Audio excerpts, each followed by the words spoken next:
they keep on miss.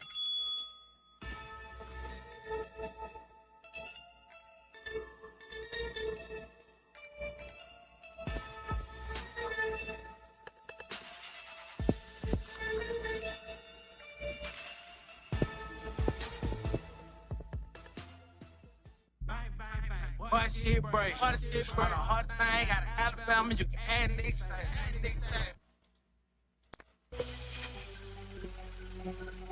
Yo. I done met a lot of niggas in my lifetime. Can't keep it real with everybody, my nigga. Everybody ain't solid, everybody ain't 100.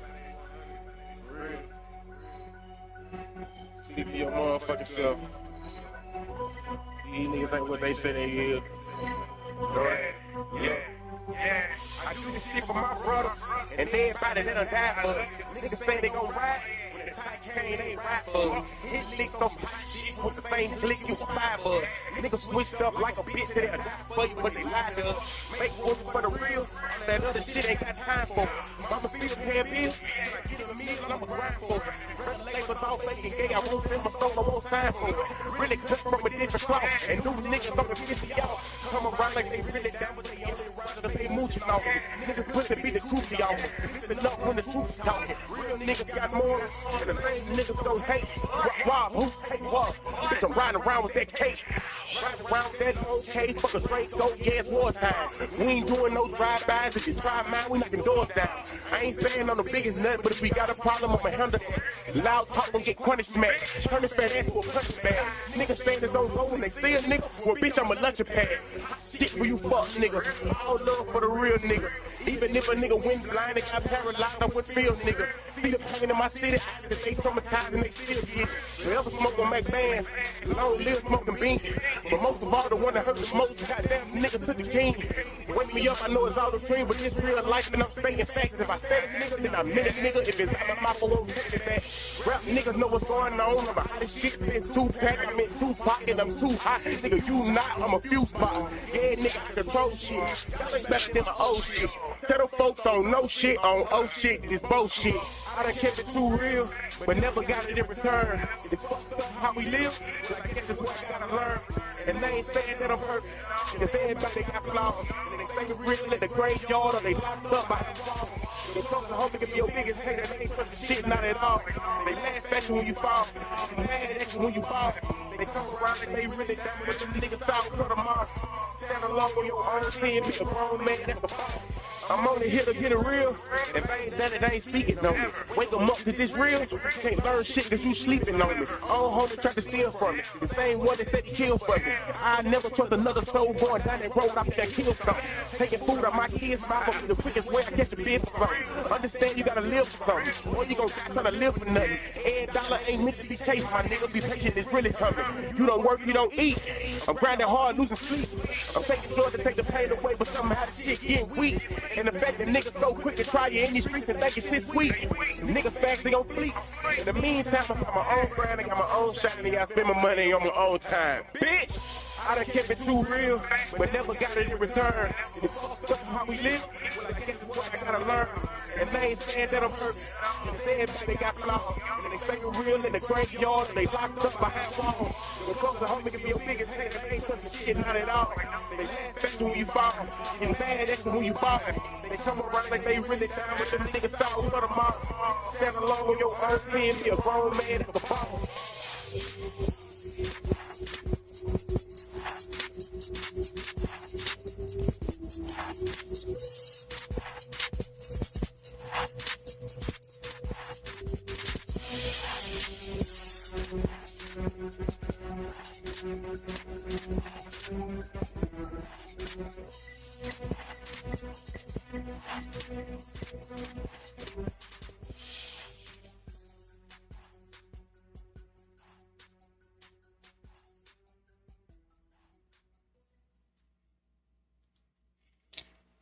What's the word? It's your boy, the Alabama hitter. Y'all are now tuned in to Hit Squad TV. Fam, listen. Just wanted to pop out tonight, see what everybody was on. I know haven't been out in a couple of days, but I wanted to touch base with y'all and see what was the word, what's going on tonight, fam. I want to pull up. We're going to kick it, go over a couple of topics, man, and see what it do. See what the night lead. You know what I'm saying? We got E-Baby in the building. You know what I'm saying? We got Dreaming Loud. Yeah, man. Salute to y'all, fam. So positive vibes is definitely in the building. You know what I'm saying? And I want to thank y'all for pulling up and showing love. You know what I'm saying? Robert Hill, early, phenomenal black woman, positive vibes in the building. Man, listen. I want to touch on this interview that Cam Capone did with Gotti.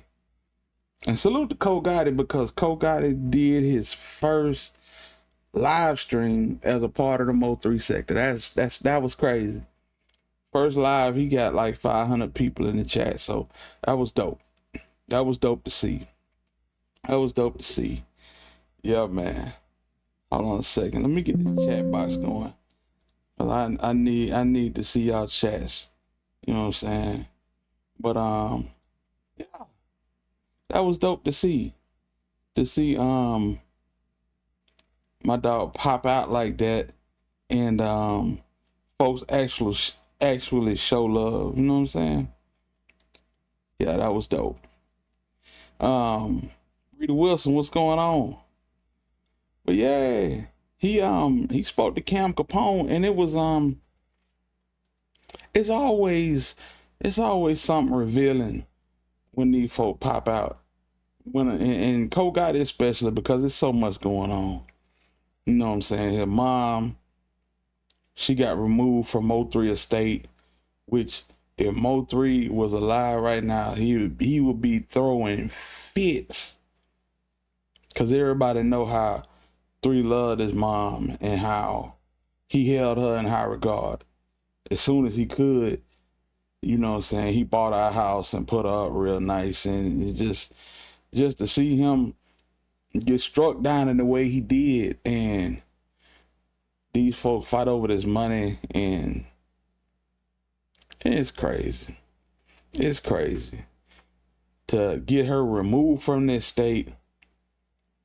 She don't get nothing, none of the proceeds. They get divided between all of the 3 baby mothers, and yeah. It's sad. It's sad. And it seems like a lot of this is hinging on that necklace around Gotti's neck. They want that chain back. That is the only thing that I believe Gotti took when his brother passed away. And they want that Osama chain for some reason. Families in a mess, you know. It's crazy. But I hope everybody doing all right tonight. Hope everybody good. We're going to kick back. We're going to rock out to this interview. And if y'all got any suggestions on anything else that y'all want me to cover tonight, just drop it in the comments and we in there. You know what I'm saying? We just going to have some fun tonight. But salute to everybody in the building, and yeah, we finna get started on this interview. YNS Gotti, Cam Capone. Yella Beezy was arrested and has been charged with capital murder for the murder of Mo3. Right. You know, what was your very first reaction, and did you have any idea that this was coming? Nah, I ain't know it was coming, but shit. When I seen him, I was kind of mad. I don't want to see that boy in jail. I want him free. I want him outside on the streets. I don't want him in jail. He's bailed out. Right. You know, he got a $75,000 bond, so he's gonna be able to fight his case from the streets. You know. Right. Just out of what you've seen, you know, what do you think about it? You know, do you think he'll be found guilty? You know, like, what's your general thoughts on everything? I mean, me personally, I don't know what he gonna be found, but I wish him the best. He got money, he can fight. You know, niggas with money beat cases like that all the time.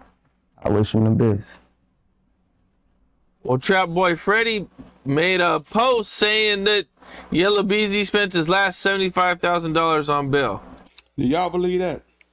Let me just ask y'all that question right quick. Do y'all believe that Yella Beezy actually spent his last 75 bands on bail? I can't believe that. I refuse to believe it. These folk playing a dirty game, and if they keep playing, they're gonna get caught up. They need to make this man release his financial records. And listen, he dropped a new song, and you know he got a cross braided in the top of his head, and he's singing. It's a real good song, but man, I don't give a damn about it. Just to be honest with you, I don't give a damn about it, fam. Real talk. They need to disclose them fines. Cause Rainwater trying to get his piece. Right. Did you see that? I mean, he probably was just trolling. You know, that nigga, he be loud for nothing. He probably just talking. That nigga. I think Yella Beezy owes Rainwater some money too. Right. That's what they say on the internet. Okay. Well, why you say they say that on the internet? I mean, You don't think that that's true?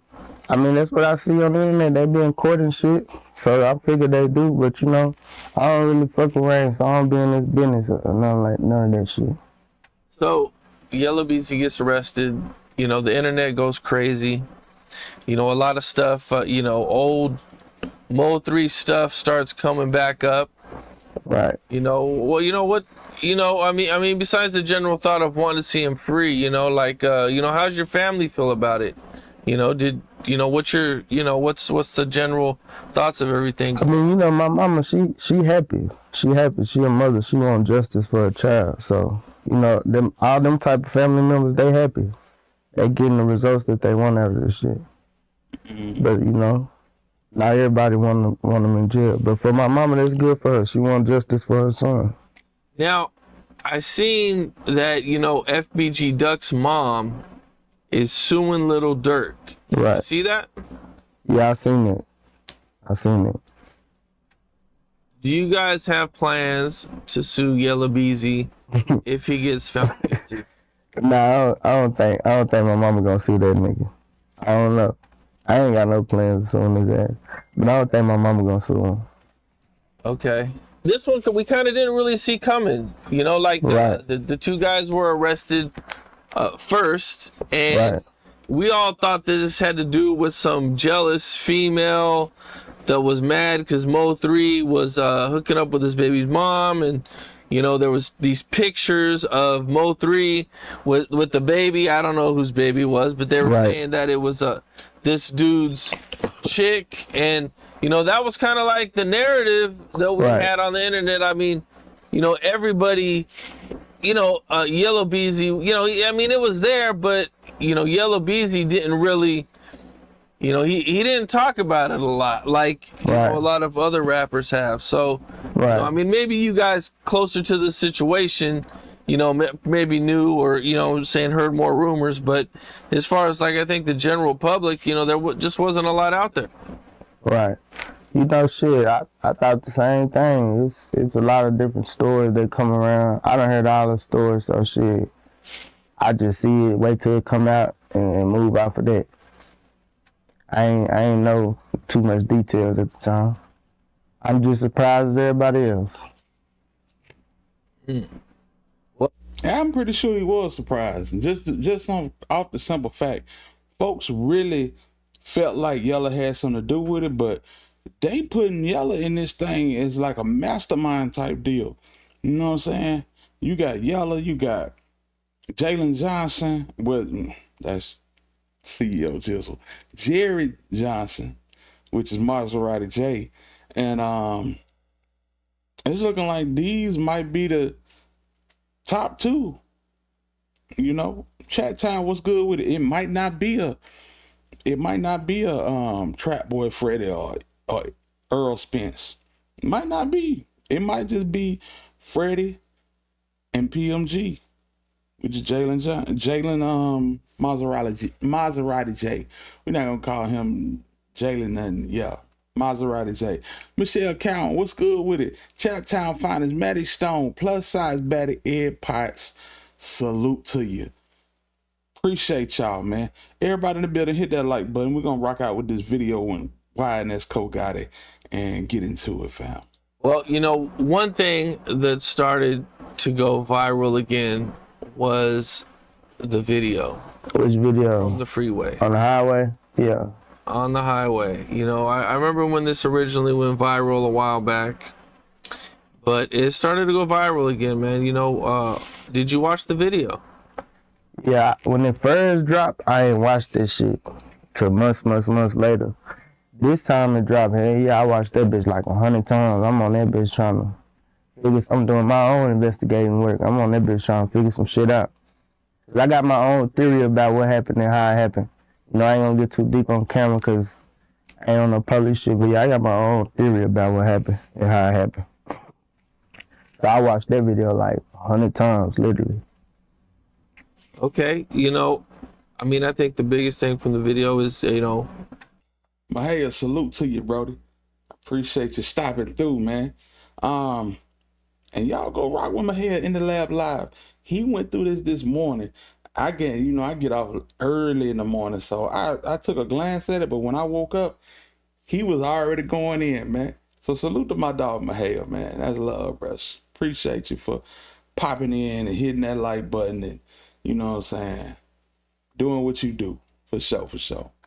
People see Mo3 go into the passenger seat. Right. And, you know, I think everybody assumes he probably had a gun. Right. Or was trying to get a gun, or thought he had a gun and he didn't have a gun. Right.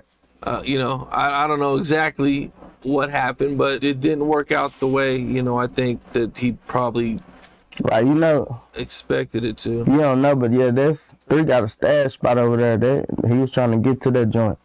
And had he got to that joint, it'd be a whole nother story going on right now. It'd be some shit for real. It would have. See, and so now, this is Cole Gotti. Cole Gotti ain't got nothing for rainwater. He despises rainwater. He feel like rainwater doing snake business.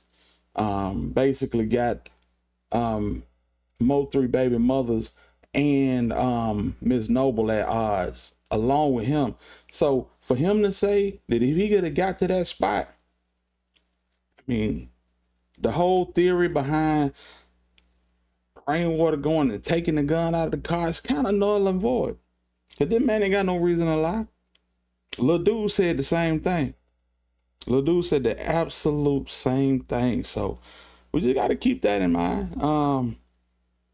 I feel like, and I'm gonna reserve my opinion on this whole situation because there's not a right side and a wrong side. I think it's several wrong sides, as is with life. You know what I'm saying? Everybody got some type of ulterior motive or something to gain. So let's keep rocking. Would have been pretty wild. Yeah. Because it looks like it would have been on camera. Yeah, it would have went down. It would have went down on the highway for sure. It would have went down on that highway. No cap. It would be some shit. But yeah, I think he just ain't having enough time to get to it. I knew exactly what he was trying to do. I know exactly what he was trying to do. See, me and him be arguing about that type of shit, that same exact shit. I be telling that nigga about that stash spot, like, bro, you can't go with your move. A nigga get up on you close like that, and that gun over there, you ain't got no time to really do what you need to do. We literally had that argument, bro, probably like 3 weeks before that shit happened. Cause I had just got out of jail for a gun, and he was on my ass about riding where I was riding with my gun, and I was telling him like, bro, this bitch gonna be in my lap. It's with me, cause niggas start earning this car out, you ain't got time. Same shit he tried to do. We literally had that same argument. Like, but see, this the thing with 3. Cole Gotti got a little bit more grace. 3 been a troubled kid, a troubled teen, a troubled adult. He ain't got as much grace as Cole Gotti. Cole Gotti can get caught with it, go sit down for a second, and then bounce right back. 3 had a whole career going. And he was hot as he's ever been. Matter of fact, I was talking to somebody the other day, and you know, just going through some Mo3 videos, and I said, boy, when he dropped this when Mo3 dropped Broken Love with Kevin Gates, bruh, them niggas knew right then they had to get him out of here. He had to go. That nigga rap better than them niggas. He sing better than them niggas. And he was applying pressure. Only thing they could do was blackball him, which they were successful at for a long time. But when that Broken Love dropped, nah, that nigga gotta go. That nigga gotta get up out of here, fam. I'm telling you. So his motion was as intense as it's ever been. He had to formulate a stash spot, and you know, you gotta ride with it, but you don't want to get caught with it. He just ain't have time to get to it, fam. He just ain't have time to get to it.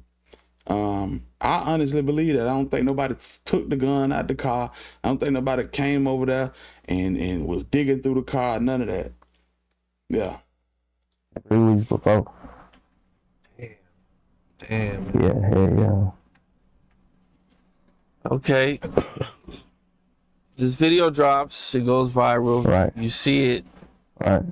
You know, are you mad that it drops? Are you happy that it drops? You know, like what's your thoughts on it being public? I ain't mad that they dropped it. Like, that shit bring my feelings back up. I might be mad at the situation, but I don't be mad that they dropped it. That shit kind of be like halfway good that they dropped it, so I can look at it and try to pick through and see what really, really happened. You know, tell you anything. I done heard 100 stories. So to see it for yourself, you get to kind of get your own perspective of the situation. At first, when it first happened 2020, I was mad that they dropped it. But these days, I was glad they put that whole video out. You know, the first video was kind of like real close up. You couldn't see everything. This video, you can kind of see what's going on. You know what I'm saying? Yeah, you can see that shit in 4K. You can see it in 4K. Big pressure. Salute to you, bro. So somebody said Lil Durk murder for hire case getting dropped now. You got some money you want to bet? I guarantee you that shit ain't going nowhere. They want it to get dropped. That shit ain't going nowhere, fam. Trust and believe me when I tell you, that's not going anywhere, my friend. Nah. And the reasoning that they trying to get it dropped is not gonna hold water. It's not gonna hold water. And we'll go through that too. But yeah, that's not going nowhere, fam. Nice try. Let's get back to this. Salute to you, who that was. Adjusted Fate. Yeah, it ain't going nowhere, bro. Yeah, the first video, it was it was really bad quality. Right. I think they had zoomed in. That first video was zoomed all the way in. This video is just, I guess it's the original video, look like. Yeah. Where were you when you first got the news? Man, I was at home. It's crazy because, like. Oh, okay. Plus, I better ask that. I just seen Adjusted Fate comment. Nah, I don't think it's going nowhere, love. I don't think it's going nowhere. Fam. Yeah, let's get through this. We're gonna touch on that too. Salute to everybody that's coming in the chat, man. Y'all hit that like button for your boy. Let's get this video out here. Share the video if you can. Donate to the channel. Your boy been down for a couple of days. I appreciate the love and thank you in advance. It's your boy Hitter. Bro, the day before, I'm gonna run you back. Well, I'm gonna tell you I was at home then, but I'm gonna run you back. So 2 days before, like, the comment was like, bro, your brother just got shot, right? This 2 days before he gets shot. Nigga comment like, your brother just got shot. We off the damn. So I called bro, like, bitch, what's up? You good? We laugh about this shit. The next day, he was in Cali at the time. The next day, I'm supposed to meet him in Cali. I fly to Cali and shit to handle my business, but I was gonna meet him too. When I get to Cali, I call him. He like, bitch, I just came back to Dallas. I gotta shoot this movie.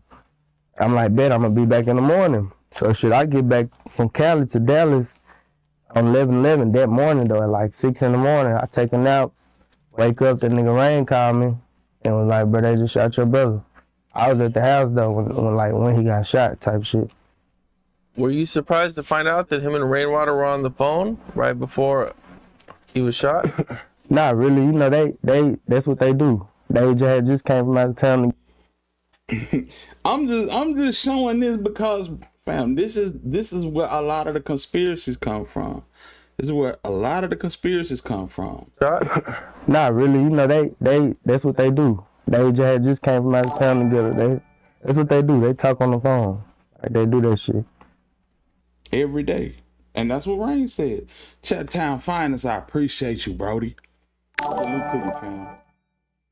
Gina, appreciate the super chat. Thanks for the love. I appreciate that, y'all. Yeah, salute to the squad, man. For real. I wasn't surprised they was on the phone at all. I was surprised though that he stayed on the phone while he was running while they were shooting him though.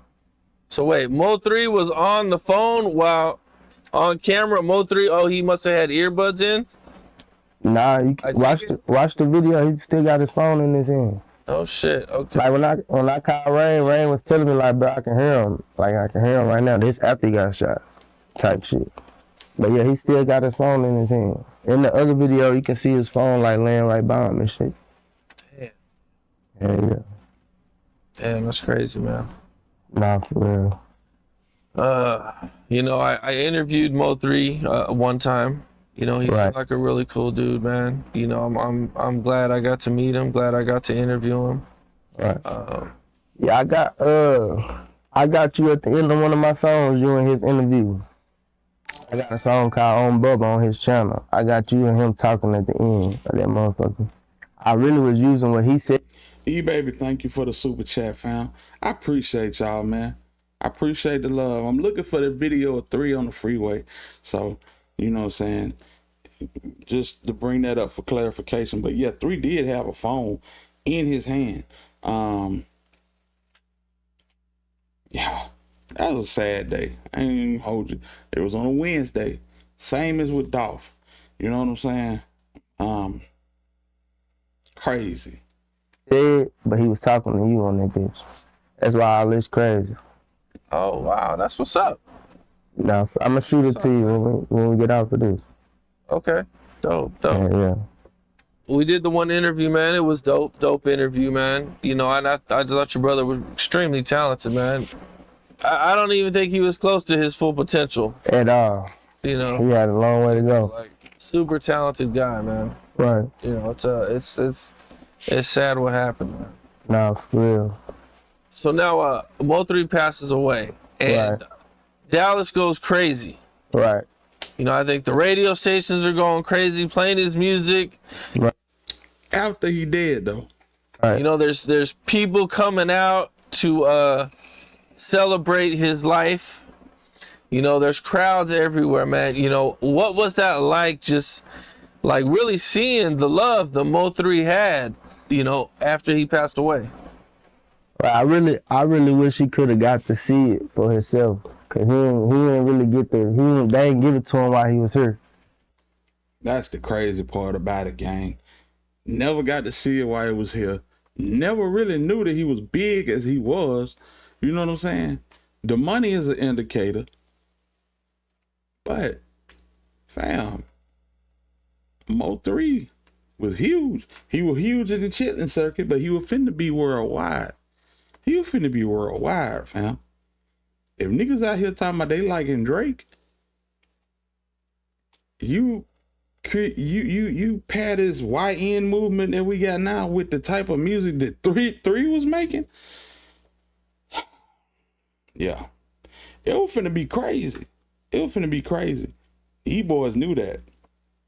You know what I'm saying? So niggas can make all these country songs and gospel songs and, you know, talking about what they got going on in their head and wanting to adjust their bond restrictions to go to football games and all of this type shit. But they knew. They knew. Yeah, you sorry now. But they did this one. They did this one. And listen, I'm not saying that 3 you know what I'm saying, was around here holding Bible studies and potlucks and, you know what I'm saying? But they got the job done. Somebody got to pay for it. I'm just saying. Like, especially the radios and shit, they ain't really give it to him while he was here. I really wish he got to see it for himself, because that shit used to bother him a little bit. But at the time, man, it was bittersweet, because I looked at it the same way I'm telling you now, like, damn, I wish I would have did that while bro was here, like, because he really felt like Dallas ain't fuck with him, you know?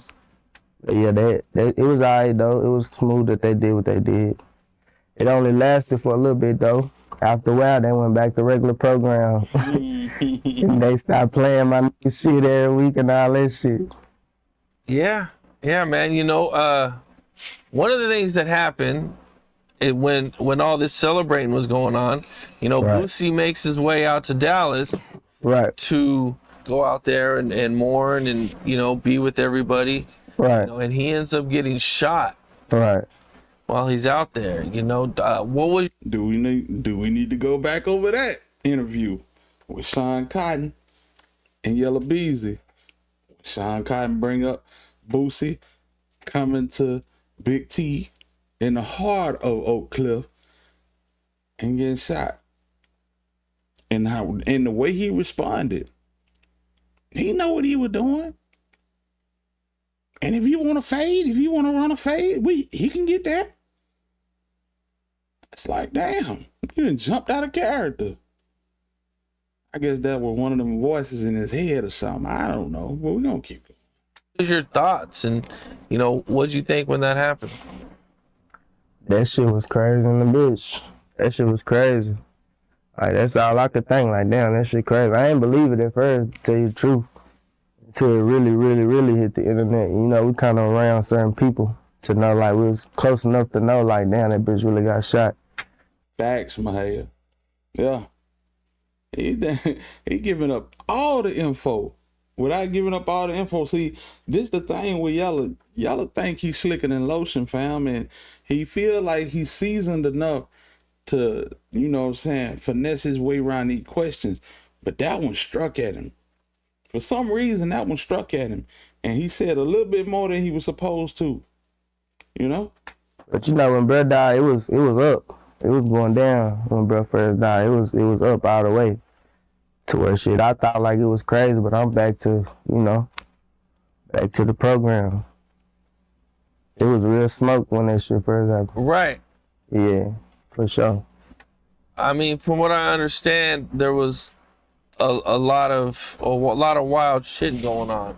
You know, Yeah. some wars broke out. Nah, for real, it was it was going down. It was going down. 8 people died in Dallas that week after 3 got hit.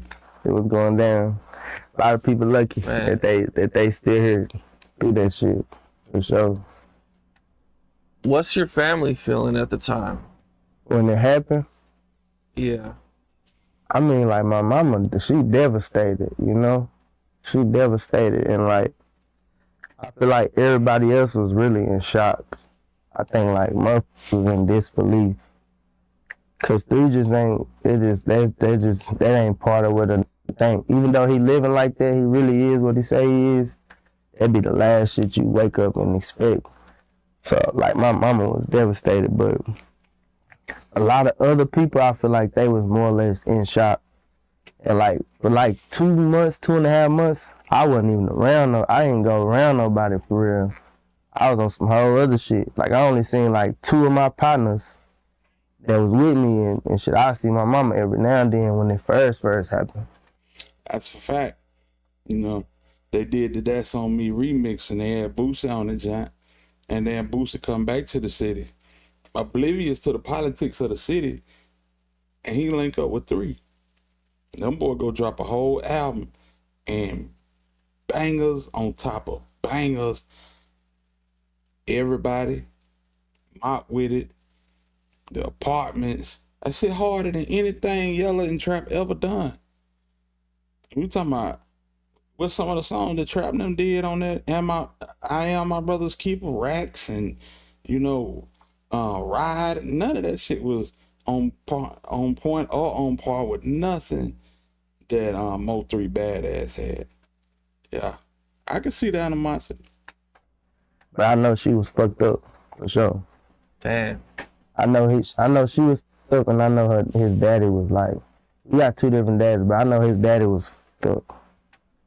That was devastated for sure. Shout out to Triple L Cool Mel. Yeah. Damn. Okay. Damn. Well, you know, New Year's Eve comes, Right. and I'm sure you've seen the video, but Yella Beezy makes a New Year's video. You know, everybody kind of thought he was taking a shot at Mo3. You know, basically Right. he said, you know, anybody who's against you, put their ass in the dirt. Mm-hmm. Damn. So Maya asked this question this morning. I'm gonna bring it up to y'all. Do y'all really feel like they're gonna bring that clip up? Yeah. Are they gonna bring that clip up where Yella Beezy says, if you dealing with anybody negative, anybody, you know what I'm saying? It's a new year, new day. Put their ass in the dirt. Damn. You don't think they're gonna play that? They ain't gonna play that shit in court? They absolutely gonna play that in court. Let me know what y'all think. Y'all think they're gonna drop that on the screen in the courtroom? The same way they drop that highway footage, that is gonna be in the courtroom. State definitely gonna present that along with some other stuff. Some of them videos. It's a lot of subliminals that went on with them boys. So they tried to cloak it as much as possible. Trap Boy Freddy wouldn't let nothing slide, because this was more personal for Trap Boy Freddy than this was for Yella Beezy.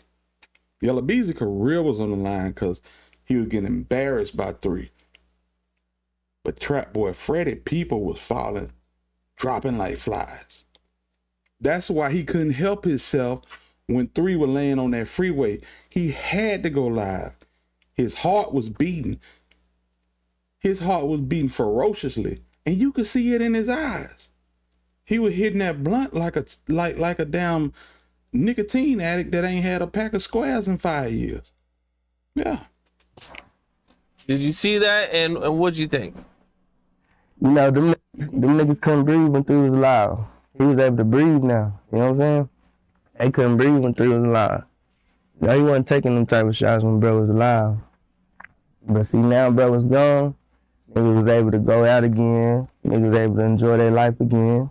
It was hard for him while 3 was alive. So, that's, you know, when that shit happened though, bro, when he did that, I was on some whole other type of time. To where, yeah, you know. But I ain't feel no type of way. It is what it is. Man. And you can look at Cole Gotti and you can say, well, bro kind of like just, you know what I'm saying? It's like he don't care. But you gotta understand something. A nigga end up like Yella Beezy. If these niggas took your brother and they take to the internet like they did, yeah, you'll end up doing something that's gonna get you sent to prison for 100 years. So that laid back persona that Cole Gotti has, it kind of played to his benefit in this situation. Bro was putting that belt on their ass, so they had to talk that shit when he was gone. All these, you know, the other backup down CC doing all that dissing and shit, he got it the worst. So, you know, when niggas feel that pain, and a nigga like... That's what I was just saying. Let's go back to what he just said. All these, you know, the other backup down CC doing all that dissing and shit, he got it the worst. So, you know, when niggas feel that pain, and a nigga like that go, now you can breathe again, now you can live again. So they gonna talk that little shit. Niggas could not help theyself. Hopped up on that freeway and let loose. Who the fuck got the freeway backed up all the way on Pope? It's bottle popping time. Butt naked time. Yeah. Yeah. If it's bottle popping time and it's butt naked time, you don't even look like you ready to entertain that type of action. That's party talk. No. You hyped This is an adrenaline rush. You knew everything that was gonna happen on that freeway. Man, somebody need to pay Freddie B a visit. I'm just saying. Yeah, you know, I see a lot of people say that Mo 3 made Yella Beezy have to be a gangster. I wouldn't call him no gangster, but he just made it hard for. He made it hard for niggas, like all the way around. He made it hard for. Like three really was what he said he was. He really was what he said he was. Did you ever talk to your brother and ask him or try to convince him to just squash things or get out of Dallas? I ain't never told him to squash nothing, but I did try to tell him to move to Cali in 2020. Cause he was supposed to go to. And that was the thing. Whole thing. He wanted to move everybody out. My hair said they were putting themselves in the mix. Yeah, absolutely putting themselves in the mix. But that's a character flaw for Freddie. Freddie always put himself in the mix. And that's why his folk kept getting thumped. I'm just saying. Might not be right. But that's why they was always getting put up. Cause you always got something to say. The man ain't even talking to you. Black youngster. Cali in October for an album. But he started doing that movie. So he kind of pushed it back. But I was telling that nigga, like, bro, you need to move, like, you know what I'm saying? It was getting real. That they had just shot at bro in like September. Yeah, got shot at in Houston. They almost got him in Houston. So after that, I was telling him, like, bro, you need to get out the city. You know, move to LA, like you said you was. You know, you can come back out here and do your thing when you want to, but three real, like a street first, a rap second. And he was like, nah, I can't leave by myself and I can't take everybody else with me. And then they feel the wrath for what I got going on. He was like, after this shit over with, like, then I'm gonna move. You know what I'm saying? But I stayed on him about moving. He said Freddie wanted revenge. He didn't care what was happening, but really thought they was gonna get away with it. Yeah, they thought they were gonna get away with it. You know, a month go by, 2 months, 3 months, a year go by, and now you really popping it. Oh, I'm gonna diss him for as long as he diss me. He dissed for 3 years straight. I'm gonna diss for 3 years after he dead. All right. Nobody ain't talking now though. Man, that shit crazy. Yeah, they really thought they were gonna get away with this. You know, I really feel like Freddie gonna get pulled in some way, somehow. We just gotta see. I feel like he had the most to gain for 3. Well, Yella Beezy had the most to gain for 3 being out the way. He wanted 3 out the way the most, being Freddie, because of what was happening in the street. So I feel like he was involved as well. But I ain't telling him to squash nothing. It's kind of like reminds me of the Duck situation. Right. You know, everybody was kind of telling Duck, man, leave Chicago. And he didn't want to leave. From what I understand, it was because of he didn't want to leave his family behind, his people behind. Right. You know, he got killed in broad daylight too, man. Right.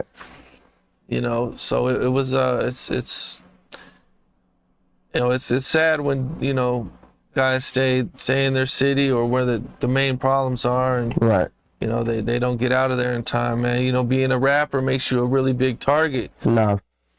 And just to look at it in hindsight, every hip hop homicide that y'all done seen done in broad open daylight, it's always rushed, always with a super sense of urgency. Duck, Dolph, 3, Lil Pop, and they always get found out.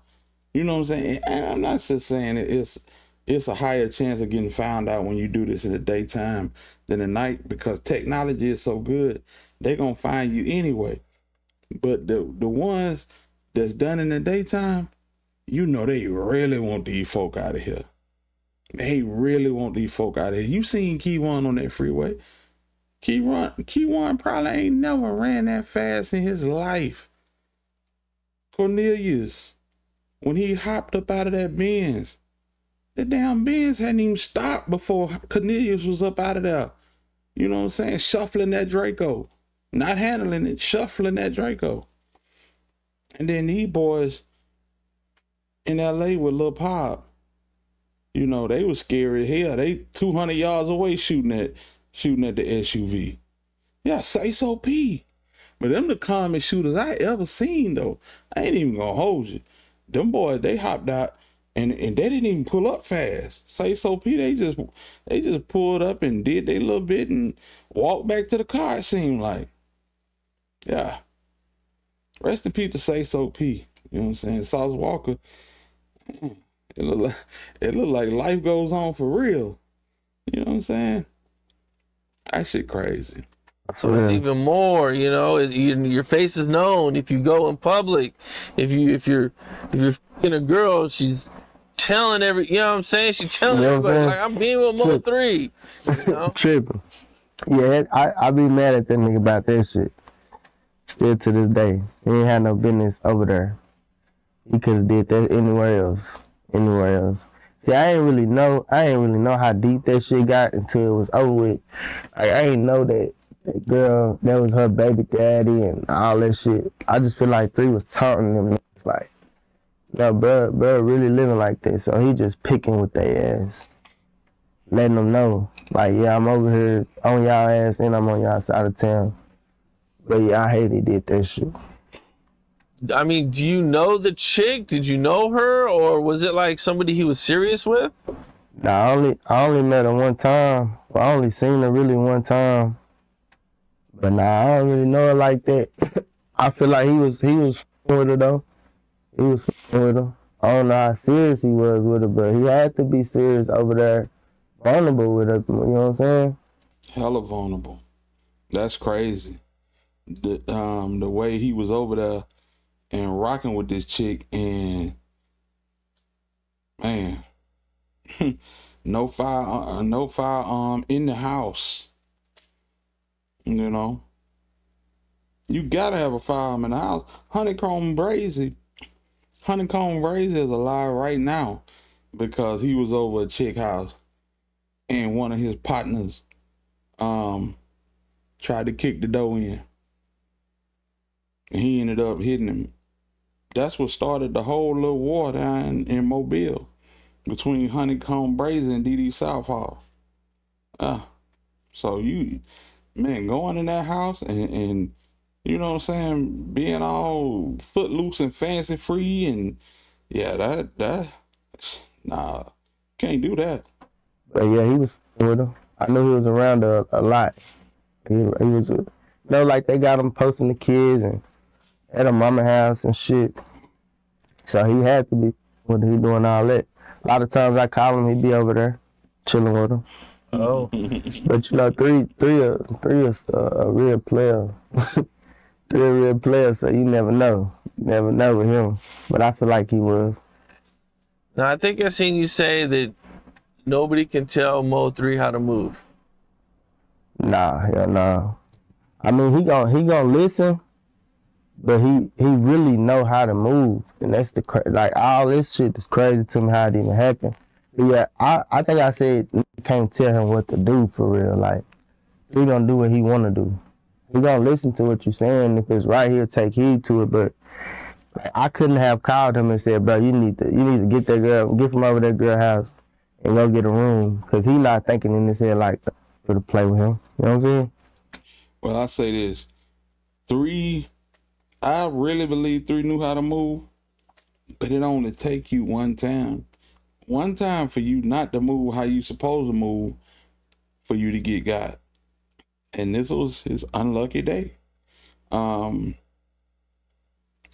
Big Pressure said a stash box is where you put the weapon when the police hit the lights. Yeah, well, right. But his stash box looked like it was, you know what I'm saying, you putting it there before you even start driving, so you can move around with it type shit. So now they couldn't have told him not to do that. You had mentioned Mo 3 had been shot at a couple weeks before that. Right. He was at V Live in Houston. Yeah, I did a show in Houston right before that. I want to say a month before that. Not like a month and some change. Yeah. And he told me it got real bad too. He said it got real bad. But he made it up out of that. Okay. What do you mean by real bad? Like, did they Like destroy his car? They got. So the V Live situation in Houston was where 3 was supposed to be doing a show, and he going into the establishment, and as he getting ready to go into the establishment, dudes pull up and get to amping out the whole front of the building, and they ended up killing 2 workers that worked for V Live. I don't know if they were security or what, but yeah, they weren't playing. Whoever that was, it was not playing. And yeah, that was probably a month and a half before 3, ended up perishing on the freeway. They got the ups on them, like to where, you kind of blindsided. Just when we talked, because I had just got out of jail, but when we talked about it, he was just like, bitch, they almost got me. And then he was like, man, I ain't gonna lie, bitch. Them bullets was flying. I could hear them bitches flying across my head. He was in this car though. When they handled their business, they got up out of there. They did what they need to do to get up out of there. But yeah, he was just saying like, bitch, they almost got me. You know what I'm saying? That was the first time I heard like a sense of worry when it come to this shit. Cause 3 been getting shot at like, bro. I remember when my mama kicked him out when he was on the run. I was like 14, he was like 16. We on the phone. You can hear it. He just started running. He getting shot at while we on the phone. Like 3 done been through them situations a lot of times. But this was the first time I heard worry in his voice. And it's crazy because if this happened in September, how you that far off your square in November? Maybe because when he came back to town, he didn't really think nobody knew he was in town. That could be a part of it. My head said that was trapping them. That's crazy. Gina said, I don't feel it was a coincidence, more like a setup to me. Can't trust nobody. And you really can't. And people say that, well, old girl, when she figured out what was going on, she called the people and, let them know that her baby daddy might have something to do with it. But fam, what allegiance did she got to him? Cause she ain't rock with him like that for real. It's a whole lot of snake shit going on with this whole situation. And that's what makes the Mo 3 sector what it is. Nobody trusts nobody. People pointing fingers at Rain. People pointing fingers at the Bank sisters. People, you got the Rita, Quette Dean, who really did have contact with 3 like 2 weeks before he was out of here. You know what I'm saying? You got the Roy Lee situation, the Bubba situation, and you got the whole GRC thing. It's a big pot of goulash and everybody just gunning for everybody, hurling blame. You know what I'm saying? And you can theoretically put the blame on each and every one of these people. So it's crazy. It's crazy as hell. But the chick was saying the baby told the baby daddy that 3 was over there. Yeah. So he was calling on cell phone asking was that nigga still over there. Yeah. Whole situation cutthroat. So when this trial happened, Lord have mercy. This shit finna be a firestorm. Trust and believe it. Hit the like button if y'all ain't hit the like button, man. Shout alive and yeah, man, donate to the channel. I appreciate y'all. For real. He was just telling me like, bitch, they almost got us type shit. Damn, man. Yeah. Damn. Okay. Well, how did you feel when Rainwater started to get the blame for Mo 3's death? I honestly, at the time, I was just thinking like, but that's some bullshit. You know what I'm saying? I was thinking like that's some bullshit. Cause I had it on my mind where it came from and how it came from. You know what I'm saying? Like, and I still don't blame him, but he be doing a lot of fuck shit to where I understand now where motherfuckers be coming from. Cause I ain't really know him. I knew of him through 3. Like, I ain't know his character for real until now. What's going on between you and Rainwater? You know, me and Rain, I ain't fucking with Rain right now. You know, Rain kind of like finessed and got my mama kicked out the 3 estate and shit. Like, you know what I'm saying? To where now my mama ain't even in control of what's going on with my brother no more. They done kicked her out to play. And that's due to his doing and their lawyer and the state lawyer doing. But Rain he been doing a lot of fuck shit since bro died. You know what I'm saying? And like, really like I'm the one that kind of helped him get on 3 paperwork when he died. Cause we wouldn't have had to deal with this had we not got this bitch ass nigga on paperwork. But I feel like once we got him on that paperwork, he just started doing a lot of greasy shit. And then like, for the longest I used to be like, you know, I brush it under the rug cause my mama was still in the play and like the 3 program bigger than me. So I never really made it a big deal cause they was doing business until they fucked her over. You know what I'm saying? Then once they fucked her over, it's just like, this all the way around. This is what I think. And I could be wrong. I feel like Corey got Rain into the mix on paper for the estate in hopes that Rain would propel Corey into the spotlight, kind of throw him an alley-oop after 3. And Rain wouldn't want to do that. Rain's whole aim and focus was to pick up a verse here, pick up a verse there. Any Mo3 music he can salvage, he was grabbing for it to keep pushing that Mo3 brand, to keep it out there in their face. You gotta understand, Rain never had paperwork. He was never, you know, on paper as being an employee of HSM or any of that. So when he finally get on paper, he going hard for the money. Corey wanted the spotlight. He wanted to continue what was going on with 3. Rain wasn't interested in that. I think that's what contributed to them falling out. Now, what happened with Miss Nicole, I don't know, man. Rain brought that on himself. But I think both of these boys is wrong with this. I think both of them are wrong. I think both of them had ulterior motives. It didn't work out. And now they bumping heads, but they blaming it on something else. You know what I'm saying? But how Mo3 Mama got knocked out of the equation, I'm not sure.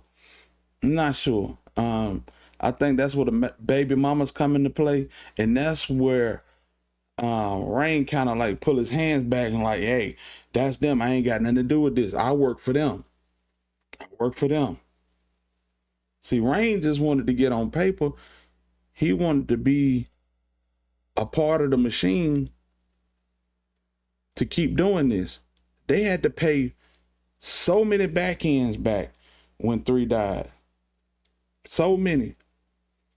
When nobody left to pay it back but Rain. Rain went broke. He had to get back into the game.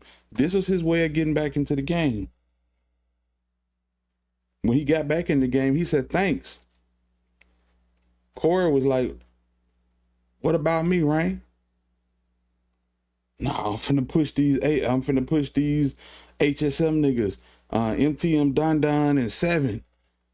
They got a whole album, 3 the Hard Way, with songs from 3. We finna push this shit. And it never came to fruition. So that left Rain with having to pull verses from wherever he can pull them from. Meanwhile, Corey out in the cold, you know what I'm saying, he ain't getting no shine.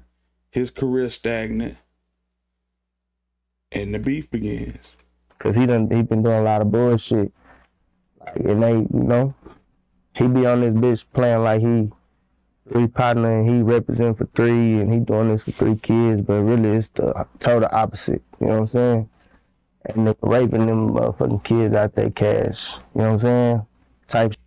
He say he taking the kids' money, but that ain't been substantiated. From what I see, and you can call me naive or whatever, I see Rain going hard as hell to push the line for this music because that's what put money in his pockets. Is that low down? Yeah, I mean, however you see it. But I'm pretty sure the 3 would appreciate his name being kept alive the way it's been done. He done did that in a first class manner. I ain't gonna even hold you. Other people not getting what they want, and that's where the problem come in. Now, he said that the kids were getting money taken from their pockets. I would like to find out how that has, transpired. Because without explaining it, it's just hearsay. Shit, and fuck my mama over through it all. Okay, now you said he wasn't on the paperwork, so I think I interviewed him maybe, or I seen an interview where he says that Mo3 and him didn't have a contract. Right. That's true. That's true. Okay, so I guess Mo3 just always took care of him. So right. When Mo3 passes away, that seems like that's a really complicated situation. Right. Because Rain, regardless of you guys' problems, Rain was right there with him. Right. He threw everything, right. And Mo3 was paying him. So how did you guys, you guys brought him in and put him in the middle of everything? Right. See, when bro died, that nigga was calling me, bro, like 2-3 months straight, like, hey, bitch, I don't want to get left out of the play. Bitch, I'm down to my last. Everybody was saying Rain, he killed 3 and all this shit. And everything that you just said is how I felt too. So, who said Bump Rain, he killed 3? The internet or the family? Because if the family's saying it, there ain't nothing that Rain could do to get back in the good graces of the family. Because he has something to do with it, right? You have to filter through all of this stuff and find the truth from, the hearsay. I'm just saying. So it was like, I used to tell him, like, bitch, I know you been around. I know you know what I'm saying? Let me work my magic, bitch. We gonna put you in the play. You know what I'm saying? So we put him in the play. But I feel like once we put him in the play, he just started doing shit to control what he wanted to do. Because for the longest my mama was there, they couldn't do what they wanted to do. That's the answer to your question, Big Pressure. Everything that Rain wanted to do when she was on the estate, he would tell her to talk to the lawyers. So he would have to go through the lawyers for the estate in order to get anything cleared. You know what I'm saying? As long as my mama was in the mix, they had to kind of go through her and then do what they wanted to do and shit. But at first, that's why I put them on the play. Because I felt the same way. I've been around to know that, you and 3 helped, you and 3 did this shit together. I know that, and I ain't never taken it from them. And she did say the rain day is coming. Man, that's crazy. That's a sad situation to have. 3 and Rain was like this. And whether they were the best of friends, they were the best of business partners. And for her to say that, he had to violate in some type of way. She'll never speak on it. She ain't that type. She'll never come out on this internet. You know what I'm saying? Like, so when he died, I felt it was only right. I tried to keep everything bro had going on together, But shit, like once 3 died, niggas started showing their true colors. Doing shit that they wouldn't do while 3 was here. You know what I'm saying? Okay, now, are you guys going to court over this, or what's the whole current situation on everything? My mama already went to. They kicked out the shit. They kicked out the state. We already went to court. How are they able to kick your mom off the estate? Because it's a process. He can't kick off the estate. That's why I say bring in that lawyer. So really, that lawyer got into his baby mama's heads, and so they had to go to court and do this shit how they did it. They tried to say my mama was stealing and all this shit. They tried to say my mama was stealing money. But like the judge took her off the estate, but she still court ordered her $50,000 that she still ain't got. But they kicked her off that bitch. It's like a process they go through the family. You know what I'm saying? That's another reason niggas be having me fucked up. They don't split up my family. You know what I'm saying? So she's due $50,000. She hadn't got that $50,000 because, and correct me if I'm wrong, I think her receiving that $50,000 is contingent upon them receiving that chain around his neck. They want that Osama chain, and without that Osama chain, they will not cut a check to Miss Noble for the last 50 bands that she's due from the estate.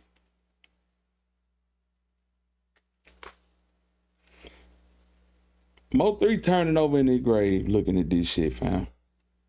Behind this shit. Damn. Right. And these niggas be on here on these big platforms playing like Mo3 partner, and I'm looking out for his kids and all this weak ass shit. But they ain't doing it. So he said that ain't true, that they ain't withholding that 50 bands because of that chain. And that's crazy, my hell, because they've already came out and said that they wanted that chain. And he refused to give it to him. So I wonder why they not giving her that money. That's sad as hell, fam. But none of that. Niggas doing their job that they get paid for. Hopefully everything will work out with you guys, man. Hopefully, Right. it fixes itself. Right. So, one thing that Mo3 talked about in our first interview was his friendship with Roy Lee. Right. I know him and Roy Lee were really good friends. Did you meet Roy Lee? And, did you know, how much did you know about their friendship? I met Roy Lee in person one time in Louisiana. Man, hey, did you go up on the panel when they were live tonight? Cause I only seen some of it, but yeah, did you go up on the panel when they was live tonight? Cause that would have been dope to ask him a couple of questions and see where his head was at. Okay, for sure. Maybe 88 need to work out something. And I'm just saying 88 because 88 kind of looked like she kind of guiding me through the YouTube streets. Man, it'll be dope for him to come over on your platform and have him ask a couple of questions. Have you ask him a couple of questions, stuff that we want to know versus I was watching that shit tonight and I couldn't get jiggy with it. Niggas giving tax tips. Niggas, get you an entertainment lawyer and don't fold it. Man, everybody coming up there getting their man advice, man. Just ask your question and move on, fam. So it'll be dope to see him on your platform for real. But 3 with him a long way. Like I done seen and talked to him through FaceTime while I'm with 3 a couple times, but 3 with him a long way. Roy Lee was standing up for him when Dallas was against him. At the time, after that Fort Worth shit happened and Dallas was going against him, Roy Lee was about the only nigga with a big platform in Dallas that was like riding with him. And outside of them being cool on the funny shit, I know bro respected that and like really, really put his arm around him and brought him too close to his heart. Just by that, I just know how he think. Like the fact that he rolled it out with him when everybody was hating him, yeah, I know he put him the long way. That shit fucked him over when Roy Lee died, for sure. From what you're saying, when you say Dallas hated him, are you just talking about like the rappers, or are you talking about in general the city was kind of mad at him? The whole city, they was like, from the radio to the artists to the shit, to everybody on the crew. They had a whole page called Key to the Streets in Dallas. Everybody hated that nigga. That damn Key to the Streets was a Mo3 hater page. Like, everybody hated bro around that time. Like, that nigga was just getting hate from everybody and from every direction. You know, they say there's no such thing as bad publicity. So I Right. mean, I guess Yeah, that's you know that probably. that's adversity, man. That shit what turned him into that gorilla he is, man. That's adversity. That's what I think. That's when Osama just really got birthed, like through all them times. Yeah, man. Like I said, I wish I could find that picture. My hey, you be doing a lot of research too. I wish I could find that picture. There's a picture where Rainwater and 3 is standing at Roy Lee casket at his funeral. Fam, you could see it in this nigga eyes that he was on real live demon time. And I hate that phrase with a passion. But you can't explain it no other way. Nigga 3 was on demon time, fam. That whole little time span after Roy Lee got knocked off, yeah, it was up, man, bro. Yeah, I gotta get that, man. I gotta get that, bro. Send it to me on Instagram or something for real. You know, that shit don't do nothing but make you stronger, make you better. He came out on top, for sure. You know, I wanted to ask you, man, because I don't know if it was real news or fake news, but I had seen that there was even another person recently arrested. Yeah, that shit real. That shit real. The Alabama hitter. Yeah, the Alabama hitter, bro. You shoot it to me, I appreciate it, man. Yeah, they talking about Jerry Johnson right here. I got you. I'm finna look you up now. Okay. That I shit mean, real. is there anything you could talk about? Like, do you know anything about it? No, I don't know that nigga, but I know it's real though, just cause, you know, like my mama gotta talk to them people. So yeah, that shit real though. I ain't never heard of that nigga. Never seen him, never heard of him. But you know, they all cool with each other. All them niggas that's going to jail all cool with each other. So it makes sense. But yeah, that shit is real. It ain't fake. Damn. Okay. You know, surprisingly, it hasn't really been something that's really been blogged about too much. I'm kind of like, you know, kind of surprised, man. I came across it on like a real small Instagram page. Right. You know, the internet, he ain't no big name, so it ain't gonna get no big attention. No, it's crazy that it didn't get no big attention, but Devin Brown not a big name. And Devin Brown was plastered all over the news right alongside of Keywan White. Both of these cats was plastered over the news. You didn't have a news article on the internet, a news article on the news, nothing. That's why when the information dropped, it dropped on April Fool's Day. People were actually saying, is this fake paperwork? Is this an April Fool's Day joke? Yeah.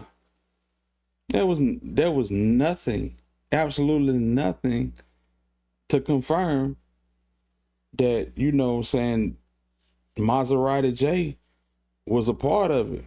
But I guess he confirming it right here. You know what I'm saying? It ain't really no big name. But that shit real though. It's real for sure. Okay. So 4 people now. 4 people now have been arrested. Right. You know, I seen the one guy, the alleged shooter, do an interview from jail. He did it with real life. Right. And he basically was like, yeah, I think we're done. Right. You know, the one guy, the guy that dropped the location, I mean, I believe he's the one that's doing all the cooperating. Yeah, I seen the paperwork, but it was just like it came out of nowhere. You know what I'm saying? Then folks want to say that, you know, Book then generated some paperwork. But yeah, it's real live paperwork. So let's see what he's talking about with Q1. And he has these alleged evidence of Yella Beezy, you know, talking on the phone. Right. How you know all that? I ain't even heard that part. Well, those are the rumors. Oh, okay. You know, everybody. If that's true, Yella ass cooked. Hey man, listen.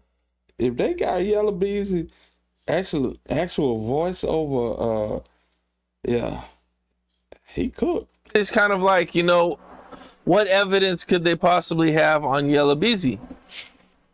You know, like, okay, the guy's cooperating, Right. but it's gonna probably take more than this guy just getting on the stand and saying, you know, yeah, I was working with Yella Beezy to do this. You know, you're gonna need, you know, maybe some wiretaps, Right.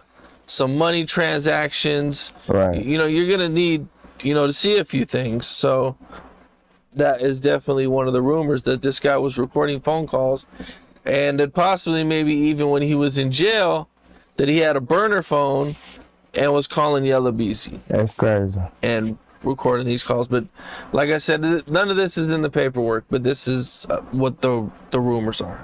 That's crazy as hell. Yeah, I mean, if they got that, it's over with. That's the type of shit we thought we were gonna have in the Dolph case, but it looked like it's finna rear its ugly head over here in the 3 case. Man, ain't no way. I bet, man, hell no. Hell no. Yeah, you know, these be stupid these days, so you never know. Because they be telling on themselves sometimes. The whole thing was pretty much a surprise, man. But I mean, you know, the cops they've been going crazy on hip hop Right. lately, man. It's been, you know, from Lil Durk to Big U recently out of LA, Brick Baby, Loose Cannon. Right. You know, they got K Flock on a RICO. You know, Young Thug had his issues, so they've really just went out of the, you know, the old Block 5 with Duck and everything. I mean, the feds of getting involved in cases that are, you just really think are just normal street cases that normal cops would handle, you know, and you got the feds involved. I mean, it's getting, it ain't the right time to be no rapper in no street. No, hell no. You know what I'm saying? These cases, the state damn near ain't even touching these cases. They damn near all fed. Now 3 cases a state case, but shit, it could turn fed at the drop of a hat. You know what I'm saying? And yes, E-Baby, if they got any interaction of that man sending him anything, the conspiracy is on and popping. You know what I'm saying? All he got to tell this dude, without even proof that he did it, all he got to tell him is, you know what I'm saying, I'm going to send you some on such and such day. That's the conspiracy right there. They cracking down on that shit. I think it's just because when you that high profile, it's like, it's only so much you can be out here doing for real. Cause them people, if you killing a nobody and nobody's dying and you're nobody out, you got a better chance of getting away with this shit. Once you get a name and some fame and a bunch of money and influence and you out here doing that type of shit, them people already on your ass before you doing it. You know what I'm saying? Yeah, big pressure. I believe they were trying to, you know what I'm saying, put a little bit more pressure on Yella Beezy with that Roy Lee situation. But in my heart of hearts, I believe that they got something to do with Bubba too. I really believe that they got something to do with Bubba. GRC. Yeah. I honestly believe that. And time will tell. You know what I'm saying? Because we don't know when this going to trial. But I'm pretty sure the state of Texas is going to be ready whenever they go to trial. It's just, I think when you get to that level, it's certain shit you ain't supposed to be doing, for real. Not directly anyway, to be getting caught doing it. man, and the technology nowadays is crazy. Right, it's a camera everywhere you go. They tap your phone, they have your phone. Man, I just had a motherfucker call me, use my number to call somebody else and heard the call while we doing it. Like, this technology is crazy these days. This technology is something else. So you know them feds got some shit that ain't gonna come out to us for another 10 years. It ain't really shit you can get away with these days. Not if they already on your ass. With all the computers in the cars, who knows? Right. They might even, you know, they might have some way to wiretap your car too. Right, you seen that? Think you leaving your cell phone in the house. You seen they caught fully up people off the Tesla camera, on the Tesla. The niggas who killed Fulio, they caught them on the camera off the Tesla. Yeah, it's a new ball game these days. You know, bro, if you tell your phone right now, I want some green apples, and you get on any internet social media, you gonna see some green apples. Them people is listening. Them people listening and watching at all times. For sure. Better believe They are, man. It's gonna be very difficult to get away with crime. Yeah, for sure. That's why I'm trying to rap, man. I'm trying to get out the streets on some rap shit, man. I got a new single, Oh Lord, going crazy right now, man. Tap in, Gotti on my YouTube. I need to get out the streets. I need to get out these streets. You know, one of the guys who kind of chimed in and said some things, man. You know, Charleston White. Right. You know, what do you think about Charleston White? And have you seen some of the things he said about Mo3? Yeah, I used to like him at first, but then he started talking about, bro, Charleston White, the hoe, man. Charleston White is making it cool for to be hoes, too. Like, Charleston White is the reason, bro, all these out here being bitch ass. Because he get on here and just say the dumbest shit, just be talking outside his neck. But he go viral for it. Now he got a whole community of niggas doing the same bullshit. But now I don't fuck with Charleston, man. Charleston, hoe. He done it's a nigga in Houston be talking crazy hell too. talk too much shit about, bro. He be trying to come back around and be cool, but I still don't fuck with him from the first time he said it. But yeah, fuck Charleston. Yeah, Charleston White fam. The last time that he was on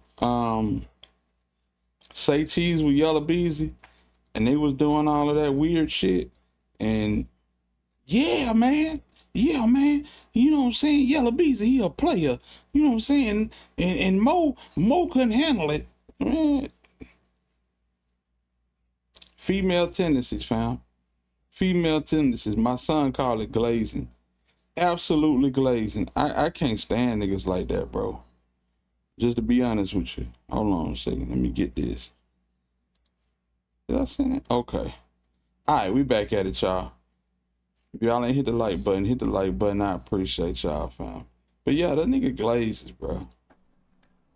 Right. I believe the first thing he said after Mo3 passed away was that Mo3 earned it. Or he earned his Right. death.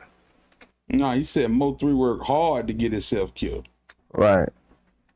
How did you feel when you heard that? When he first was talking shit, and nigga, that's what I'm saying, he was pissing me the fuck off. So when he got cool with Rain, I used to tell Rain, like, bro, call this, let me meet up with this nigga. Rain was on some, I wanted me to get around him and push up on him. But then he tried to come back around and be cool and shit. You know, him and my mama did a little, that murder changed me shit. Just before he was talking shit about 3 though. He did that murder changed me shit with my mama. And then once that shit went sour, he started talking about 3, saying all that shit. And saying fuck my mom and all this shit. And yeah, I was trying to pull up on his ass at first, like on some real shit. I was trying to pull up on him at first, but then my mom had to knock some sense to me, like, bro, this is what he do. Like, he's just what he do. But yeah, it's still. You know, one of the things that I thought was pretty dope, man, is that 50 Cent. So I just wanted to show y'all that little bit about Gotti, man. Gotti said a few things in this interview that that stood out, and he basically came to Rain defense on a couple of things without even, you know what I'm saying, without even trying. You know, a lot of things that the internet implicated Rain on, he didn't he debunked it. You know what I'm saying? But let me show y'all something. This is what I was talking about right here. Let me see here.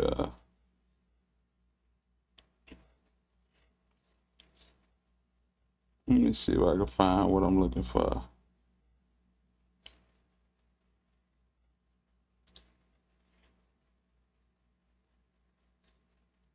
Hold on a second. Yeah, that's what I'm looking for.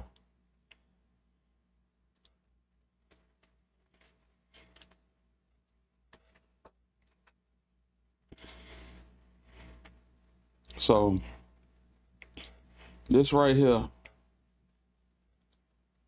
is when I really feel like 3 kind of lost it. And I appreciate my hell for sending this to me. But that's Roy Lee, and that's Mo 3. And I want to say that's Roy Lee family member right there. I thought it was Rain. It's been so long since I seen this picture. But yeah, 3 wasn't having it. He wasn't having it. It was up from that point on after they did what they did to Roy Lee. Whether that was Yella Beezy or whoever. 3 was not having it. And you can see it in his eyes, fam. You can see it in his eyes. So, you know, for folks to say that they weren't even that cool for that long, evidently they built some type of a bond. They built some type of a bond. And you got to remember, this is the time that 3 was locked. He was on an ankle monitor for what happened in Fort Worth. The only person that he was communicating with for real was Roy Lee. Yeah. Yeah. So they turned whoever did this to Roy Lee, they turned 3 up. They absolutely turned 3 up. So, but yeah, crazy work, fam. Crazy work. And so they created a monster. They created a monster. One that they can't that they had to just eliminate. It wasn't no peace treaties or nothing. You know what I'm saying? All of the taunting with Go Yayo and Freddie, and then the blackballing from Yella Beezy, and then people started, you know what I'm saying, coming up missing. You know what I'm saying? Yeah. And once blood been spilled, all bets off the table. And niggas ain't coming back from that. Just because we don't see it on the internet doesn't mean the bond wasn't there. Absolutely. Absolutely. And some of it you did see on the internet. You know, when 3 was on that ankle monitor, that's when he started doing all them videos from the kitchen. You know, he would bring Danbury and all them cats in to set their studio up in the kitchen because he loved the acoustics from his kitchen. So yeah, it was sad. It was sad to see, and I hate that all of these cats ended up, you know, losing their life, including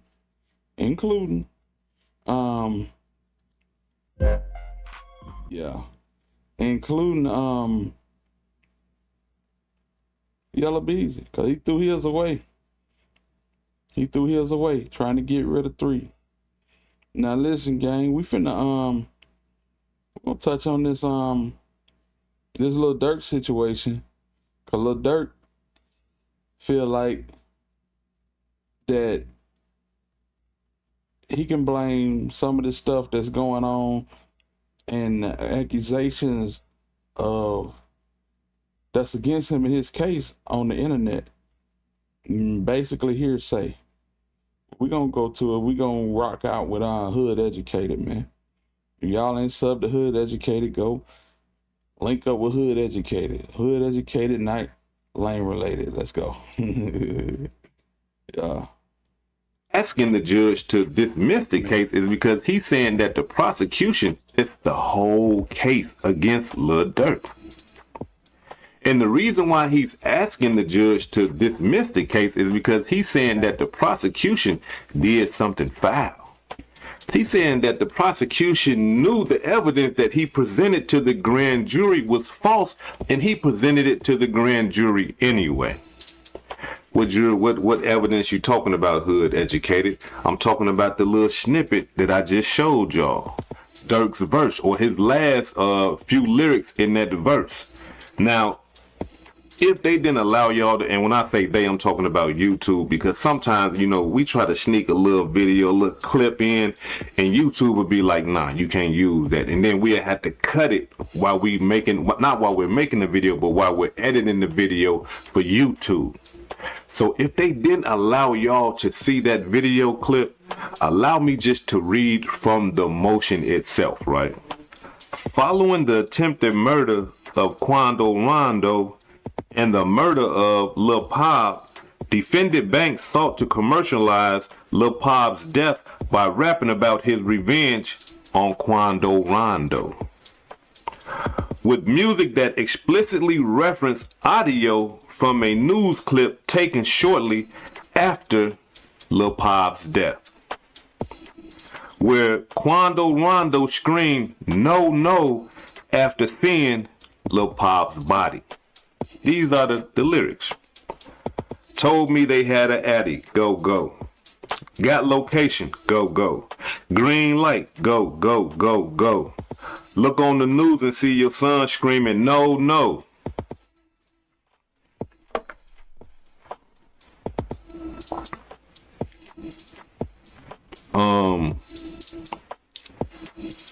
To me, in my eyes, and just, you know, the way I see things, that whole verse, those lyrics that they are trying to use to say that he was using to celebrate the death of Lil Pop is bullshit. Excuse my language. But it's crap. Those lyrics up to, but that's not the worst part of it. The worst part of it, though, the lawyer, Durk's lawyer, proved that the whole song was made 7 months before the death of Lil Pop, before the attempted murder on Quando Rondo. This song was made 7 months before that. And not only that, the reference that they making as to like the news footage and stuff like that, that had nothing to do with Lil Durk. Some people on YouTube put that in there in the video, and it had nothing to do with Lil Durk. But the prosecuting attorney is saying that Lil Durk did all this, and that Lil Durk was celebrating the death of Lil Pop. How, when the song came out 7 months before that? And the whole video and all that had nothing to do with, y'all can't prove that.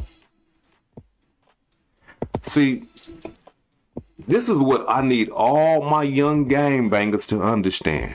My drug dealers, everybody that's in that criminal lifestyle. This is what I need y'all to understand.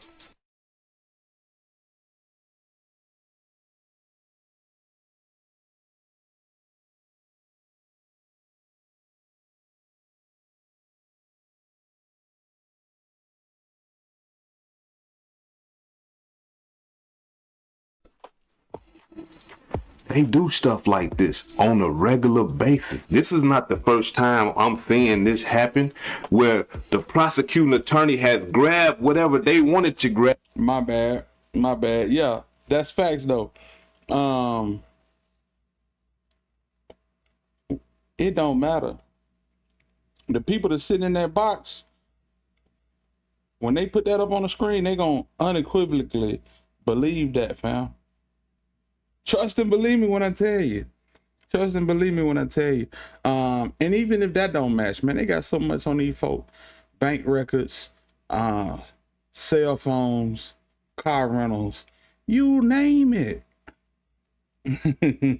Beans, greens, potatoes, tomatoes. They got all that shit. Grab and say, no, this is what this means. Yeah. The prosecution would grab something that you said or grab a handshake that you did or whatever and say, this is what this means. You sitting up here like, no, you know, that song came out 7 months ago. I don't care about all that. You was talking about what y'all was planning to do. You know, they flip-flop it so much in that courtroom. I'm telling y'all. Sharon, what good with it, home? Salute to you, Brody. Y'all need to be terrified when you get a case against you, because this is the type of stuff that they do. And this right here is out of pocket. I'm talking about you. I just don't like it. Yeah. I don't like it for Lil Durk. I don't like it for me. I don't like it for you, because this type of stuff right here happens all the time, and it can happen to any one of us. When you get in that courtroom and go to trial, I've been to trial. When you get in that courtroom, the prosecutors start making up stuff and saying, hey, no, this mean that. You can be like, man, that's cap. The prosecutor will get in there and say, you know, when they say that's cap, he's really talking about that he's telling somebody to shoot you in the cap. This is real talk, fam. And them folk go, these are jury your peers too now. Ain't gonna believe that shit. Ain't gonna believe that shit. That's why you have to stay out of these type of circumstances. Nigga, if you's a rapper, you need to be a good ass rapper, fam. Make your money. Stay out the way. You lost your homeboy. I get it. I get it. But stay your ass out the way, fam. Cause when you go to putting bounties on people's heads, bro, this shit can get real wicked. It can get real wicked. They ain't up to speed on the terminologies.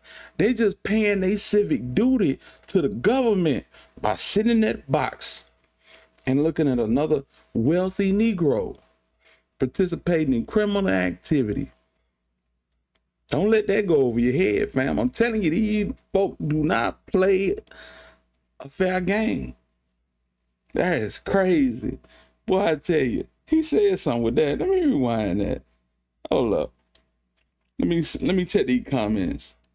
Durk's lawyers are proving Durk's case. Durk's lawyers are proving Durk's case is strong. Them YNs been telling on Durk. Fam, exactly. These niggas is as loyal as the thickness of the bankroll they holding.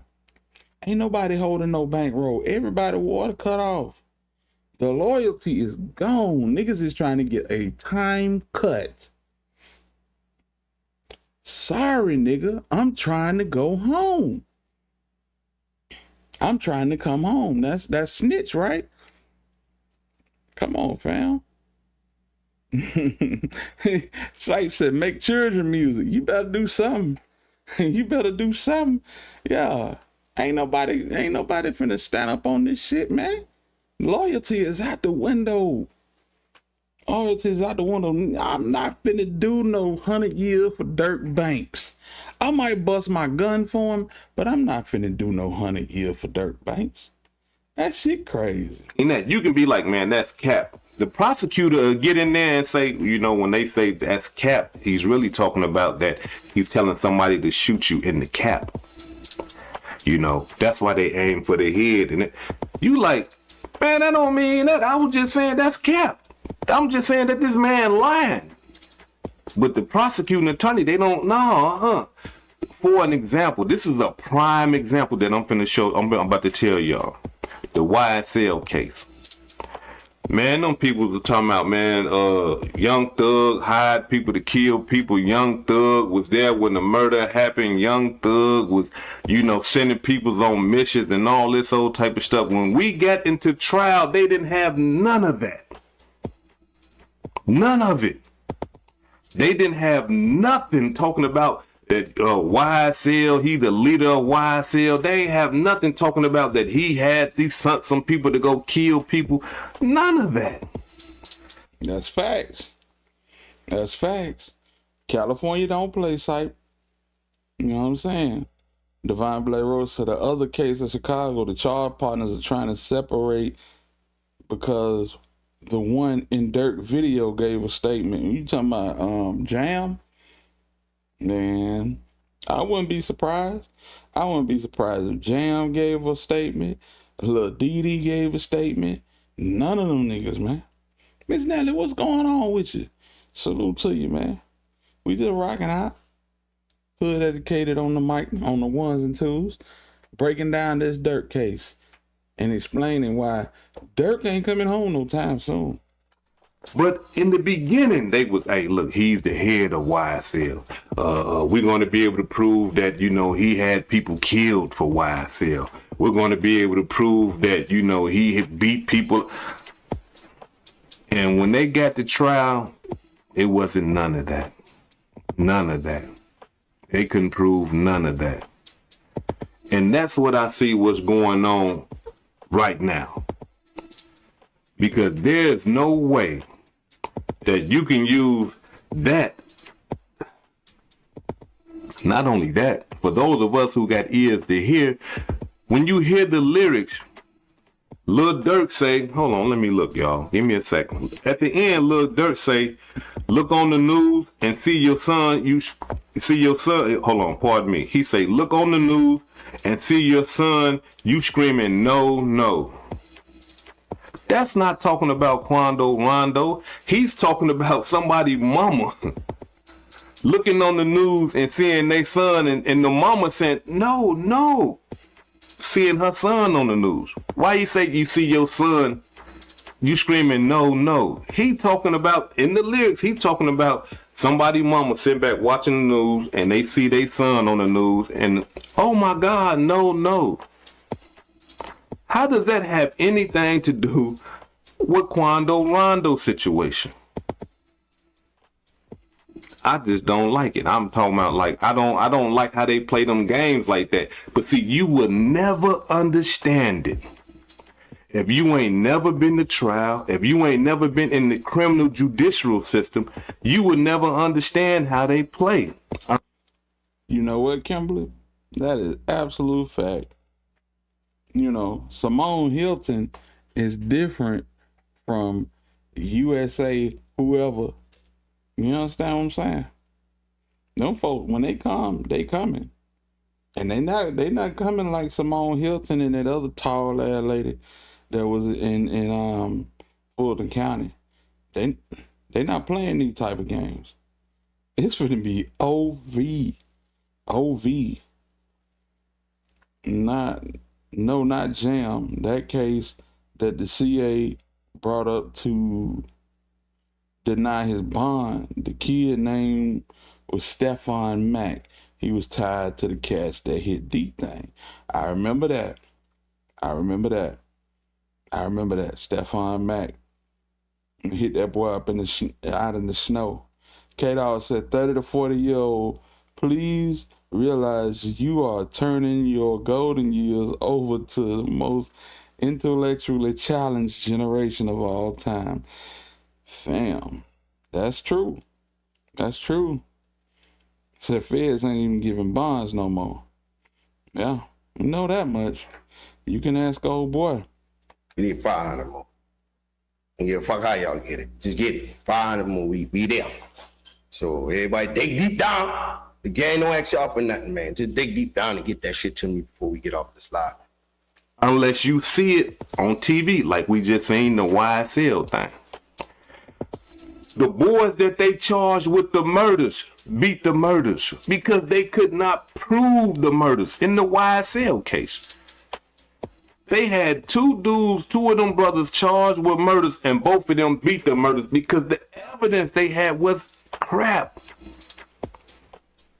And here it is, the prosecuting attorney is using these lyrics to say that he celebrated the death of Lil Pop. Do that sound like he celebrated the death of Lil Pop to y'all? Excuse me. Get in the comments and y'all let me know. This guy. Well, hood educator, I gotta disagree with you. He might not have celebrated it there, but he definitely celebrated when he said, Sly Pavon. You don't really see that on the internet no more, do you? You see them comments? I wonder why. I don't know. Yeah, he celebrated it there. Yeah, I remember that Academics interview. At me hot, though. I don't like this. Y'all get in the comments and y'all let me know. But the cold-blooded part about this whole thing, even though Lil Durk, lawyer, I'm talking about put up a good little fight and he trying to get Durk up out of there and all that, it's not gonna happen. I'm sorry, Durk fans. I know y'all finna come for me. Y'all finna clown me and all that, because I've been fighting with y'all for years, ever since I had my YouTube channel.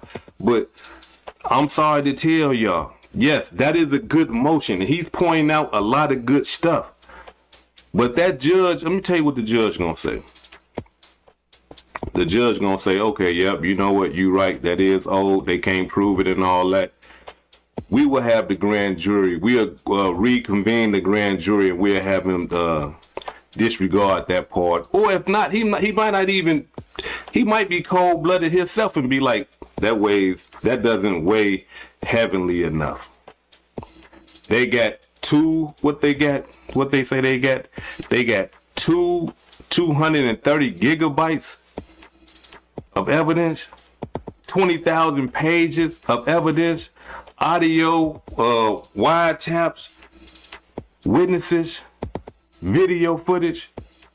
The judge is not finna let Durk go and them boys go because the prosecutor made a mistake, or the prosecutor maliciously tried to corroborate that with the evidence. He's not gonna do that.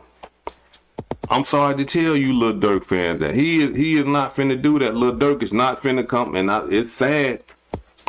It's sad, but Lil Durk is not finna come home off of that motion. Hey, bro, come on now, dog. Come on, man. It's just the facts, fam. It's just the facts. You gotta understand one thing. When the feds indict you, you might be at Dairy Queen. You may be at Benihana. You may be at the mall, running it up. Whole time. You already locked up. You just don't know it. Get pulled over. They smell marijuana in the car. They don't even search the car. They just like, have a nice day. You like, damn. I smell the weed. I know they smelled the weed. Why they ain't arrest me? Because there's a no-touch clause on you. You already indicted. You just don't know it yet. Yeah. The feds play a cold game. A cold game. Watch what I tell y'all. They finna look at that motion and be like, motion denied. He might not even explain nothing. He might just motion denied. I ain't got to talk to y'all about nothing. Come with something else.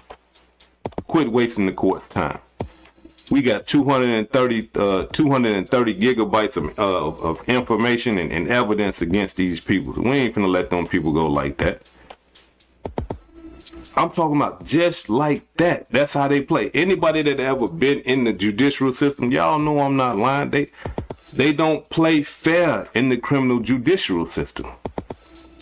And I'm not saying that because I was a victim of the criminal judiciary system, but they don't play fair though. You know what I mean? All that, you have equal rights, and that listen, that doesn't apply. When you get into trial, all the evidence stuff that they got against, they ain't even gonna be talking about that. They gonna be talking about other stuff that's gonna influence the jury to convict you. If they ain't sentenced to O Block 6 yet, that's crazy work. Cause them boys been tried over a year ago, and they basically sitting, waiting on this trial to convene. And this shit don't jump off till October. All that dead time, fam. If they do it in October. You know what I'm saying? If it's anything like this Dolph case, this shit could be jumping off fall 2027. We never know. But I guess we got to just stay tuned. They're gonna pick a mass majority of white people, and listen, you can't get around that because we in the United States of America, the majority is white people. So you're gonna have white people on the jury that don't know nothing about slanguage or nothing. They don't know nothing about slang or none of gangs and all. All they know is that this type of stuff is bad. And they don't know who Lil Durk is, which doesn't bode in his favor. And the prosecutor is going to get at them. Hey, you know, these guys, they did this over here. They killed somebody. These guys are a criminal organization.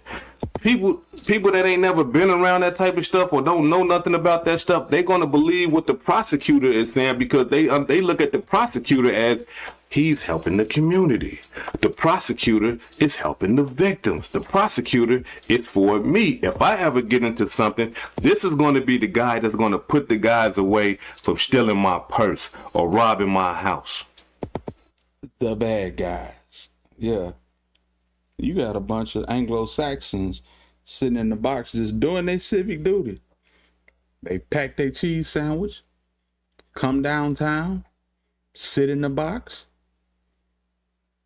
do a crossword puzzle and eat their cheese sandwich on lunch and go right back, give your ass 75 years and go home and watch Friends. It's a crazy game, fam. You see what I'm saying? And no disrespect, look, no disrespect to white people, nothing like that. I'm just telling y'all how it go. You might get a brother in there every now and then. You might get a sister in there, you know, an Asian or, you know, somebody or something. You might get, you know, something like that, a Latino, a Latina or something every now and then. But the mass majority is going to be people that the prosecutor can influence.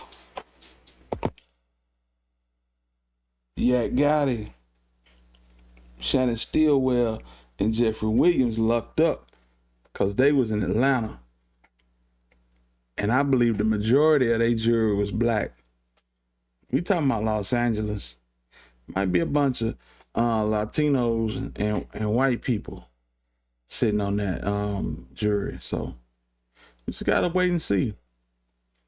But this ain't looking good for Durk. You know what I'm saying? And Big Pressure is right. If he didn't book them 3 flights, he might have got a bond. But he definitely a flight risk. Definitely. That don't know nothing about no gang life or how things go or no street life or none of that. That are straight taxpaying citizens that can't stand criminals, and he's gonna be talking to them.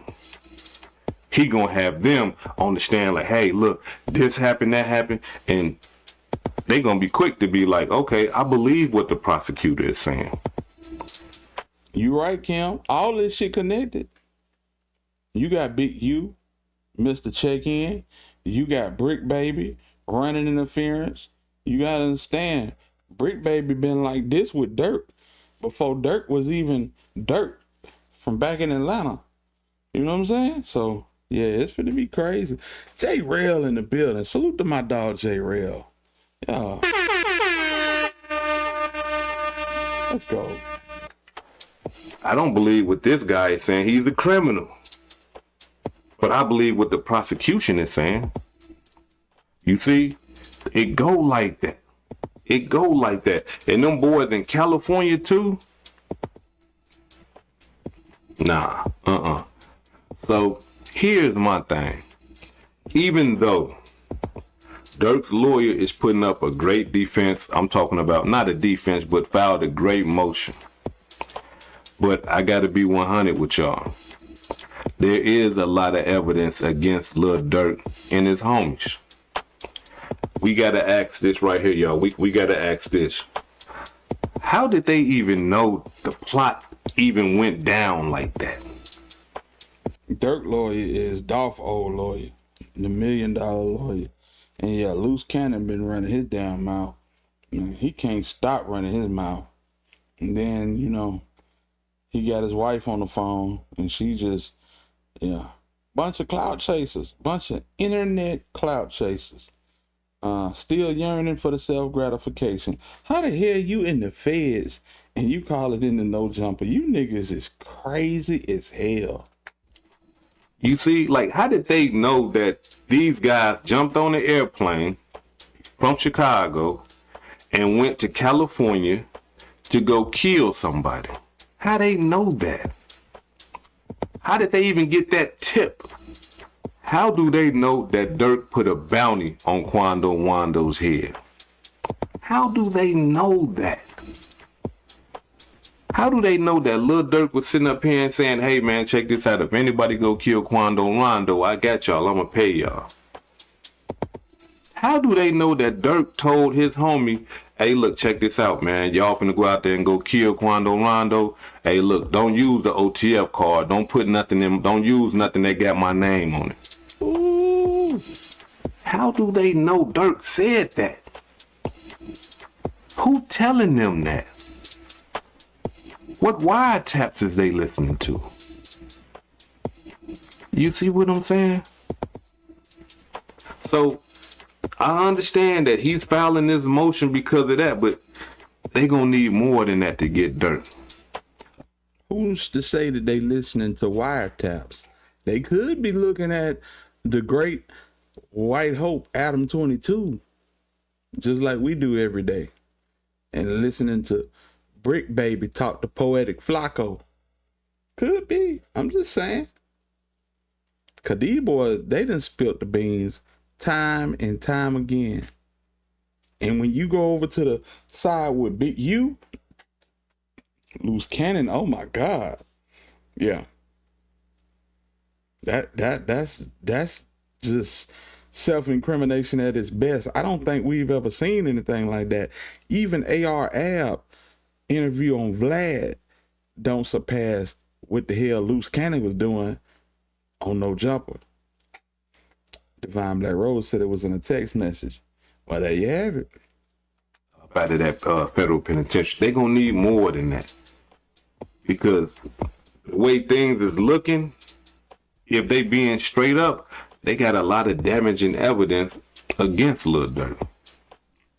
And with them being low down dirty, on top of the evidence, it's gonna be tough getting around that. Real tough.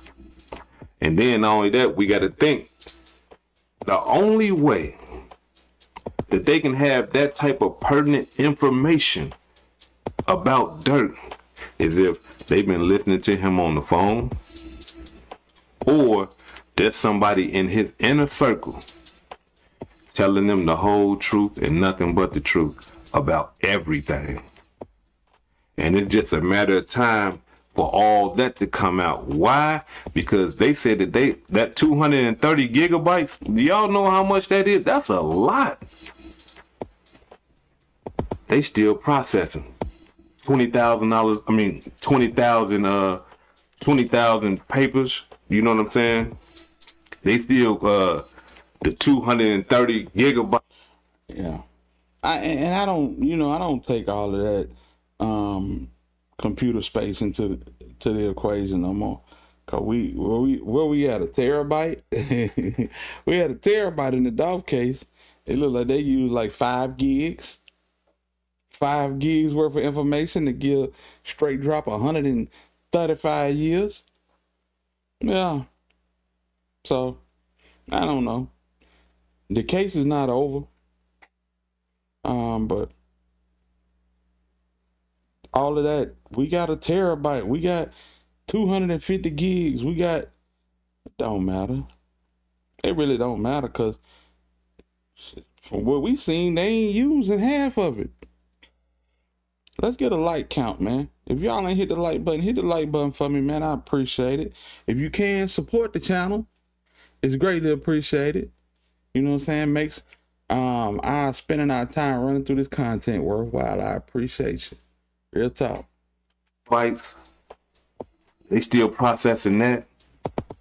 So they got a lot to sift through. They going through stuff like, okay, they connecting stuff, so a lot of more evidence probably gonna come out before the trial even start. But unfortunately, and truth being told, they finna deny that. That motion finna be denied. Quick, fast, in a hurry. It ain't even finna be nothing to think about. Even though the prosecution lied and all that old type of stuff, even though the prosecutor, did what he did, the prosecutor can just easily just say, well, Your Honor, what we're trying to do is we're just trying to corroborate the evidence, Your Honor. We're just trying to show that this guy, he will, give someone an address and he will have people killed and he's telling people to go. They can just say something like that and the judge gonna be like, oh, okay. That's cool. I see what y'all saying. It is over with. All that old, they lied and all that old type of stuff. Man, look, prosecutors lie all the time. Look, the YSL case. You seen how many times them police was? one thing, all right, whether you guilty or not is up for debate. But one thing that is not up for debate with these people is that you are a criminal. So yeah, that's why certain things that they don't even take their time on deliberating on it. They just, get him up out of here. K-Dog said, how long did it take to bag the O Block 6? It's been 2 years on Juke and almost 2 years on Tease and not even a person of interest. And you're not gonna get one. You're not gonna get one. It's over. That case chilly. Cold as hell. I don't think you're gonna get one, bro. Was lying. You see how many times that prosecutor was lying? Did you see how crooked the judge was in the YSL case? That man was so crooked that they had to remove him and put a whole nother judge in because he was so crooked. I'm telling y'all, and listen. Glanville was crooked as hell, fam. You know, if Glanville had stayed on that case, that boy been doing 100 years right now. And it wouldn't be no plea deal on the table where Thug could walk out and if you violated, he got to do such and such on the back end. I don't think it would have been possible.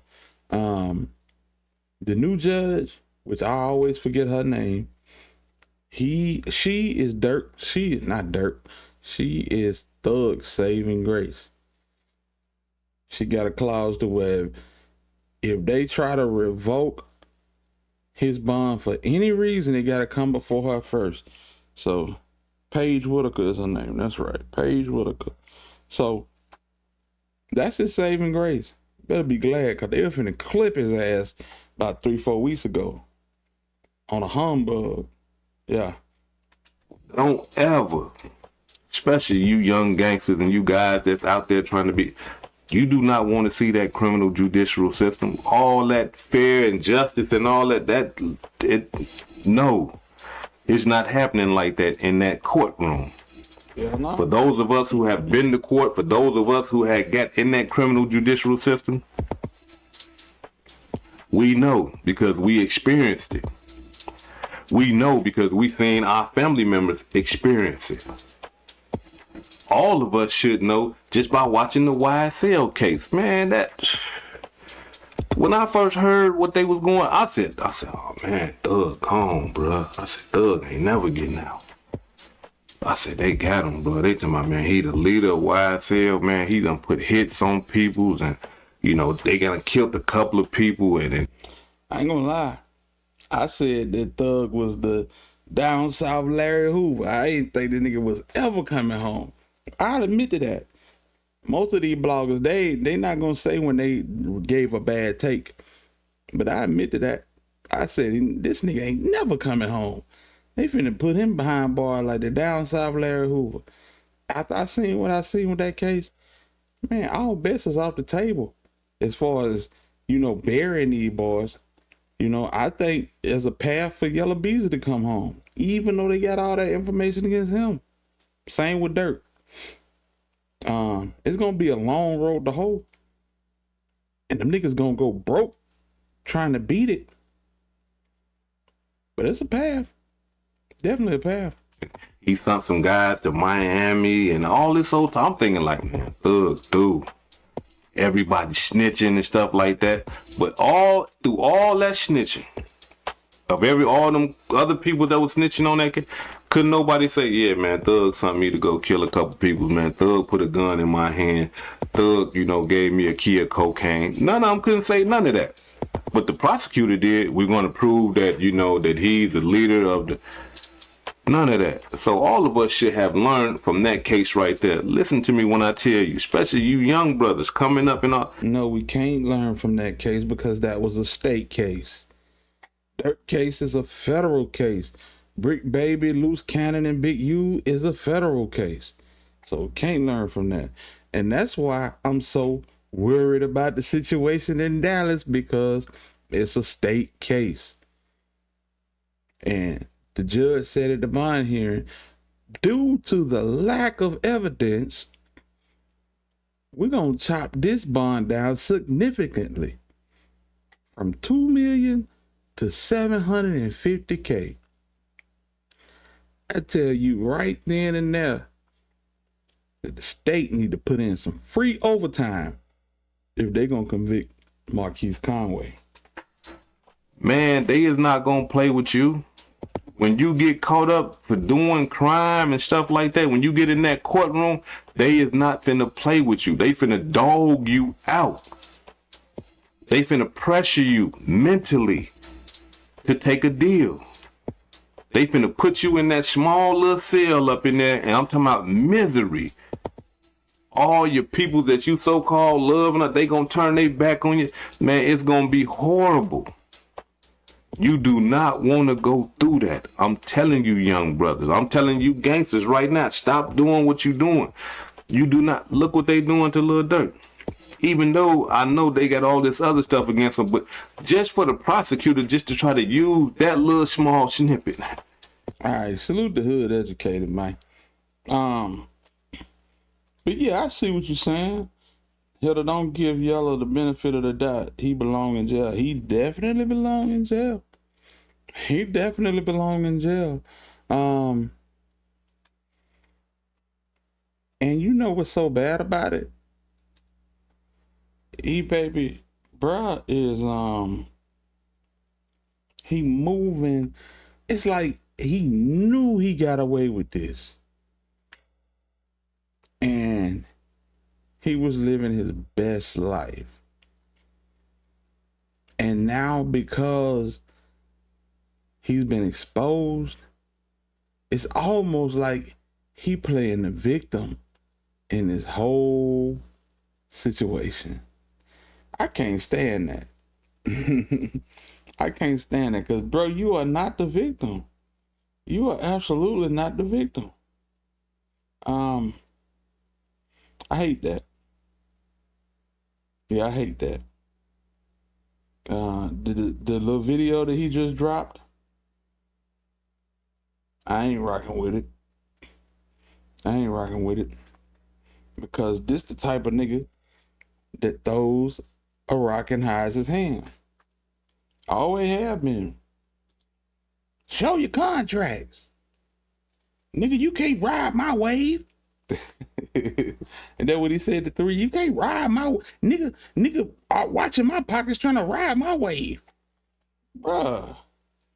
This nigga could lap you. That nigga rap better than you, sing better than you, beats better than your beats, bruh. After that's on me, it's pretty much over with.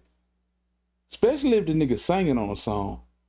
You know what I'm saying? When Yella Beezy starts singing on a song, that shit gets irritating fast. The government sees murder for hire as more serious a crime if you do that. Yeah, facts. Because murder for hire it implies that you have some type of power. Yeah. Can't anybody pay somebody to get somebody knocked out? Mm-hmm. And the deeper you go into this whole situation with Yella, you see that. Let me see. Let's see here.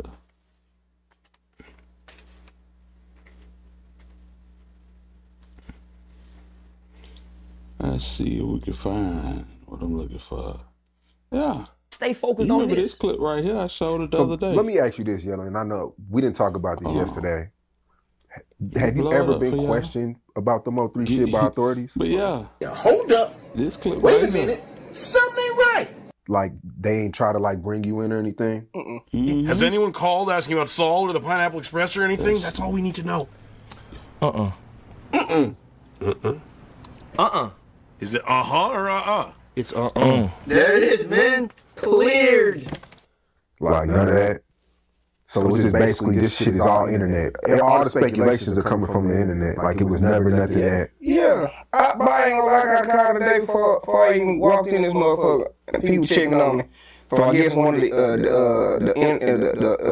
YouTube video people be putting out like niggas that got I seen I damn near clicked on it. They damn near got me with it. I mean, I'm seeing them all. They damn near got me with it. They damn near got me with it. I didn't even click on it. Bro, that shit be crazy, bro. So you never got questioned for it? Okay. Because a lot of people like to say that you know the baby daddy who did it. You wear the same chain and y'all are friends and shit like that. Hey, bro, this shit is make-believe out here. Yeah. Shit make-believe out here, bro.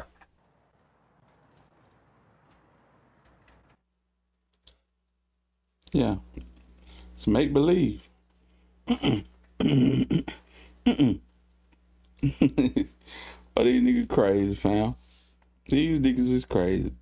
You can't make it up, bro. You cannot make it up. So that's what I'm talking about. This whole situation is a nigga throwing a rock and hiding his hand, thinking he was gonna get away with it, and you really ain't cut like that. You really not cut like that. This whole situation is showing that you are one of them ones who basically been getting away with it. You know, go to your bond hearing. You got Granny on the stand. Granny speaking up for you the whole time. The whole time. That's all I'm saying. Now it's time to pay the piper. Let's see here. They got Sean Cotton stressing badly. Man, Sean Cotton laughing all the way to the bank. Just to be honest. Go Yayo home. And Go Yayo, Lord have mercy. Doing everything but the right thing. Everything but the right thing. He out partying with Lil Ronnie with Lil Ronnie baby mama. You know what I'm saying? They having a good time. It's sad, man. With his one hit wonder ass. Absolutely. Absolutely. So we're gonna see. We're gonna see what happened with him. I can't wait till that shit gets started. When that trial gets started, oh my goodness. One of the reasons that I would love, I'd be here for that. I would definitely be here for that, fam. Ooh-wee. Yeah. It's so much that we got coming down the pipe. Matter of fact, while we at it, shout out to the homie True Results. True dropped a video today talking about Hernandez Govan, and it had a crazy title to it.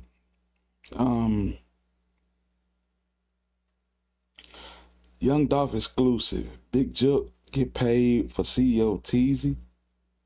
We finna check that out. Y'all bear with me. Hello, this is boy Blake.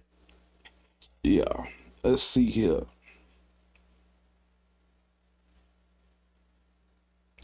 All right. Where we at? Let's go.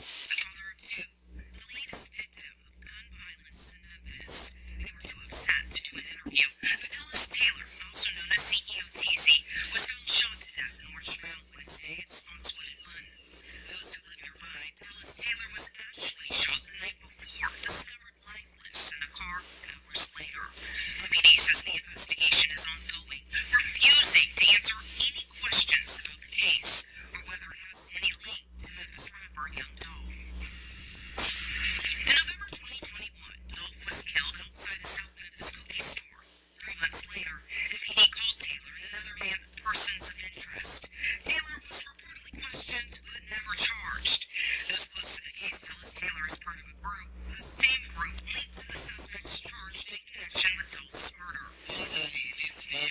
Taylor's death has left the community on edge. As many fear the violence isn't over. The retaliation will only continue. Last week, Jarvis Johnson pleaded guilty to 3 counts of accessory after the fact in Dolph's murder. Johnson was accused of helping the alleged shooters, one of them being his half-brother, get away. That's the truth. That's what it's down. That's what skeptic is. And what is still true. Demarcus Johnson is out on bond. He'll be sentenced in August. We asked the DA's office if he'll get any protection, but haven't heard back. What's going on? What's going on, y'all? This sure is salute to everybody. I got something I really need to share with y'all that kind of blew my mind. I'm gonna get straight into it. I had just got off the phone. Man, I love that beat that True be talking over. That's a hard beat. Anyway, let's go. Minutes ago, about 15 minutes ago, somebody on the other end of the phone, I ain't gonna say no names, of course, dropped a bomb on me and told me to decode it because he don't know who's listening. Basically, I'm a decode. I'm gonna tell y'all the conversation.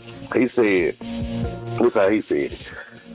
This is what I got from him. He's saying that Teasy, which is straight drop's right hand man. Everywhere you see Teasy, 9 times out of 10 you see straight drop.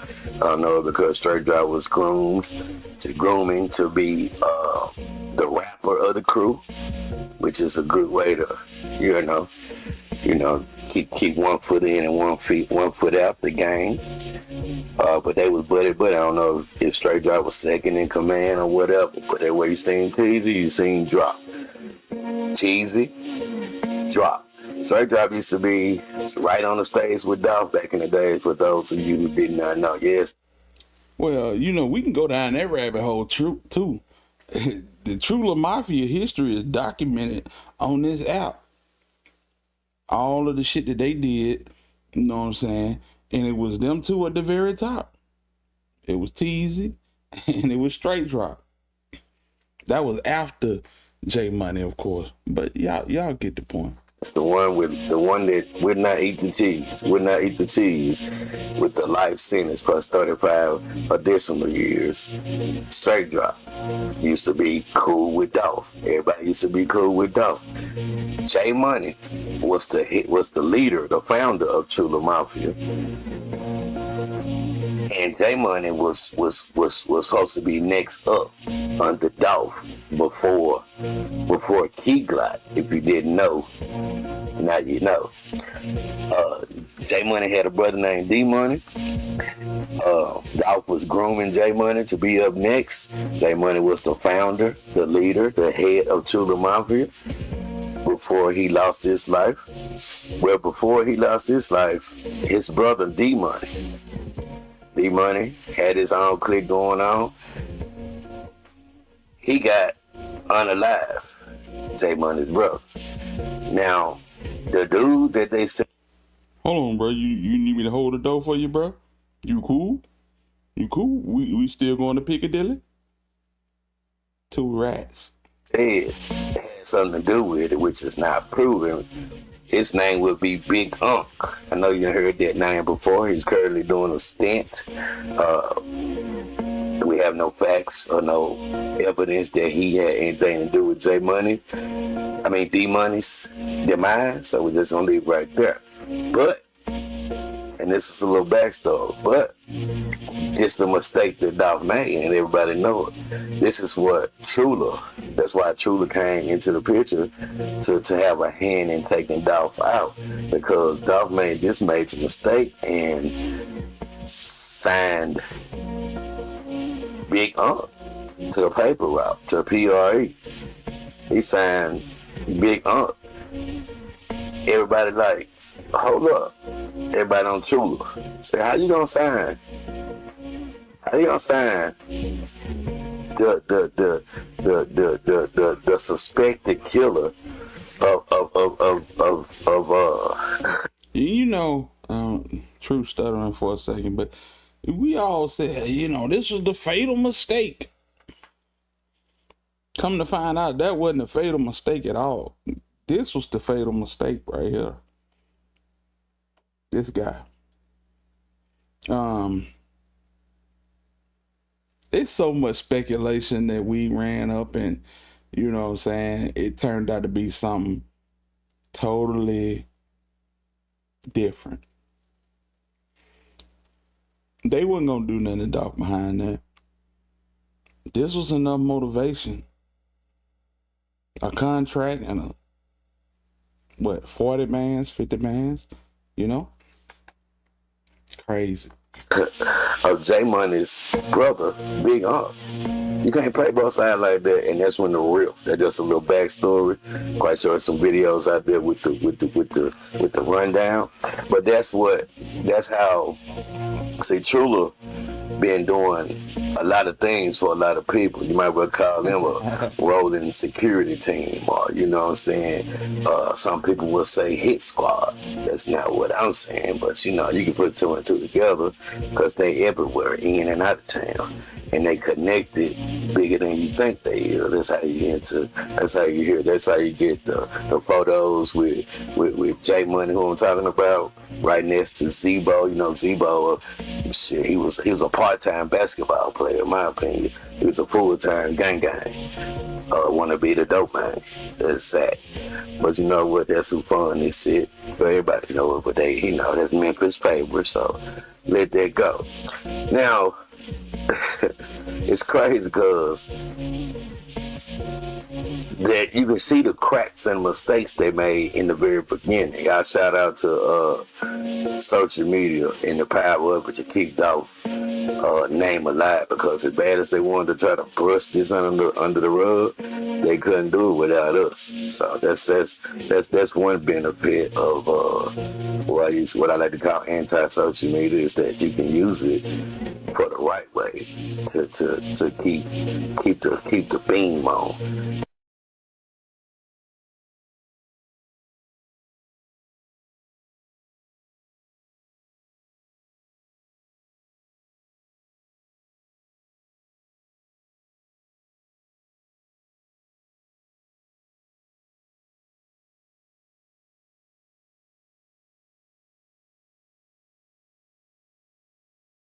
You know, the spotlight on the darkness.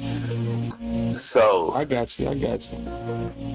Word got back for some kind of way. Salute Alethea. Yeah, man. Salute to Alethea in the chat. That Teasy got to go now. Teasy knows a hell of a lot, because that's how they saying Teasy was a person of interest, because they start piecing this together in the very beginning and start picking up everybody. I heard that he picked up Juke, and I heard that we know that he picked up Teasy and accidentally released him, like they did Shondell Barnett. Yes, they do have people in the court's clerk, the city clerk or whatever, clerk of court, they can move their paperwork. You know what I'm saying? Probably got somebody sitting in the courtroom that ROR your ass when you supposed to have $1 million bond. Oh yes, it's a dirty game. But if you know, you know. So Teasy had to go first, right? That's Big Juke, right? That's what the phone call was telling me. And like I said one more time, I have no evidence of this, but we just talking about it and see does it fit. Because as of today, there has been no update whatsoever on what happened to Big Juke. It's like you can tell something suspicious about that, but still talking about Dolph. So we'll get to that. We'll let time go back for that. But back to the story. What a Buck, Gotti, and Boosie. Boy, ain't nobody had a fall big as Bucks. Shout out to Young Buck. I had to get out, boy. And then you beefing with 50 Cent on top of it. That's crazy work. Crazy work, man. Boosie got some shit wrong with his chest. Well, I tell you, these cats ain't what they used to be. They definitely ain't what they used to be. Hold on a second, y'all. Y'all give me 1 second. All right, let me see here.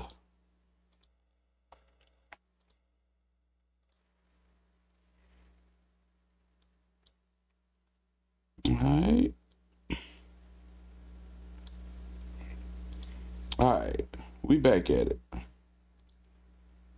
If Big Juke got Hey, Sight, check your inbox. Make sure you check off all the categories. easy, We're gonna try it again. is what he's saying, because to filter himself like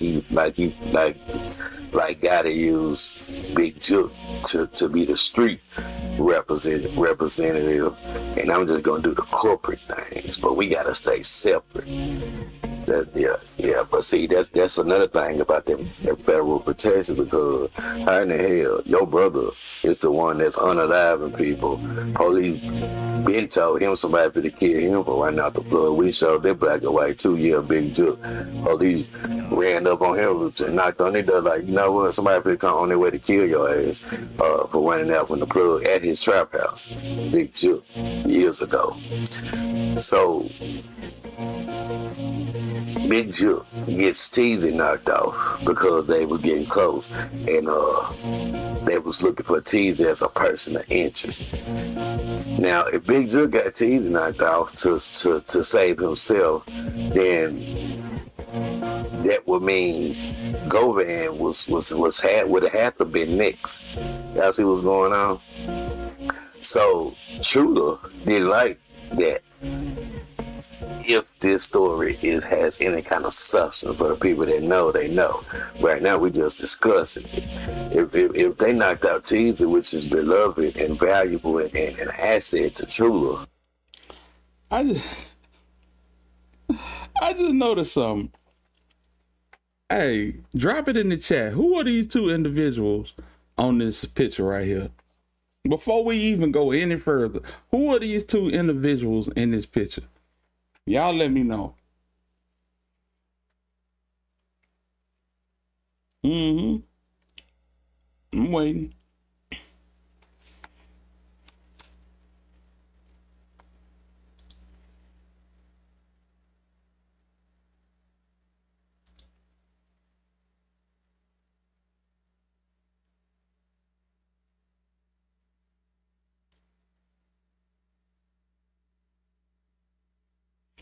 Zebo and Blockhead, right? Okay. Gotti and Zebo. Okay. Answer me a question. I got a question. In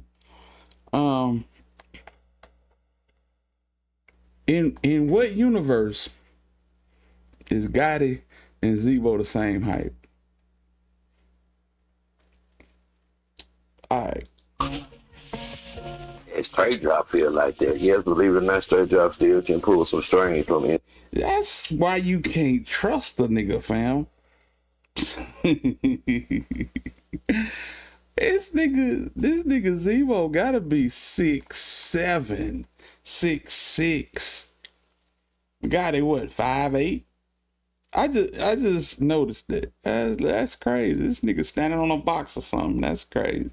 Inside jail, everybody knows that it never ends. Half of his partners in jail, right, in the penitentiary. But that means Trulla would have to get some get back, because they already knew Big Juke took out Teasy.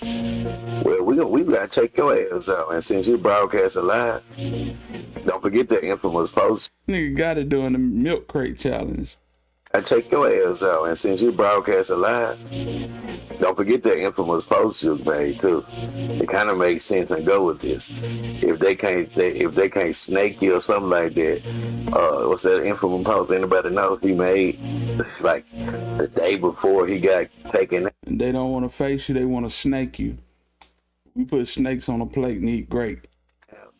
If they can't beat you, they'll snake you or something like he already knew what would fit to happen. And that's that. So y'all can get in the comment section and tell me how you feel about those new allegations that I just got a phone call from. Now I can't verify any of this because I ain't that close. So I'm just gonna keep it on a journalism aspect and just say that's not a conspiracy theory. This is just a conversation because somebody out there can add context to this discussion, because as I sit here right now, it makes a whole hell of a lot of sense when you think about it, when you put all the pieces together. And And that would lead me to my next conversation or topic. Let's go to Govan while we hot right here. Let's just switch on into Govan because I'm glad it laid out like that. Let's go. True. Pay attention.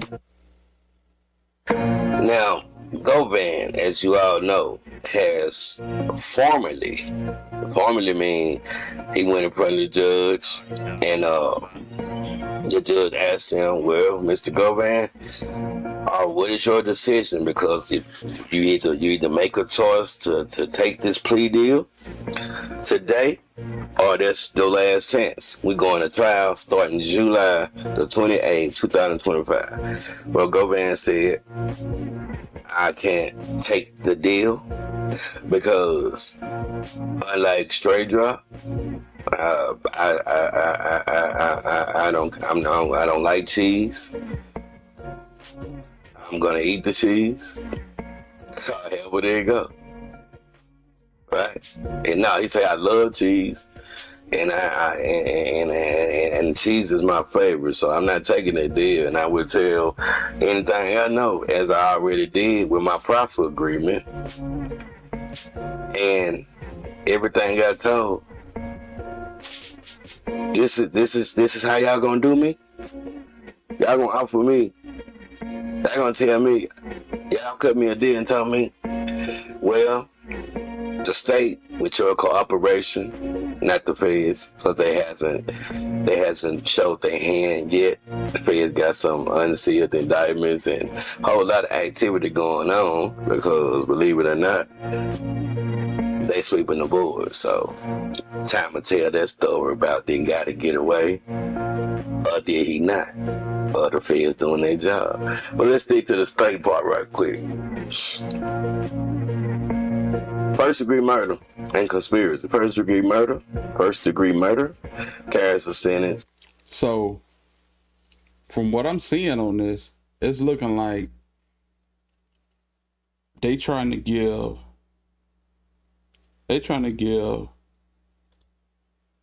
what old boy named Govan? They trying to give Govan a cool 60. Which is crazy. But he deserved it. Mastermind or not, he absolutely played a role.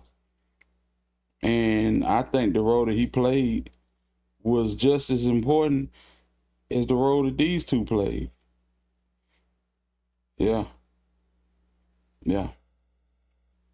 So, good luck with that. Maximum sentence of life. Conspiracy carries a maximum sentence of 40 years.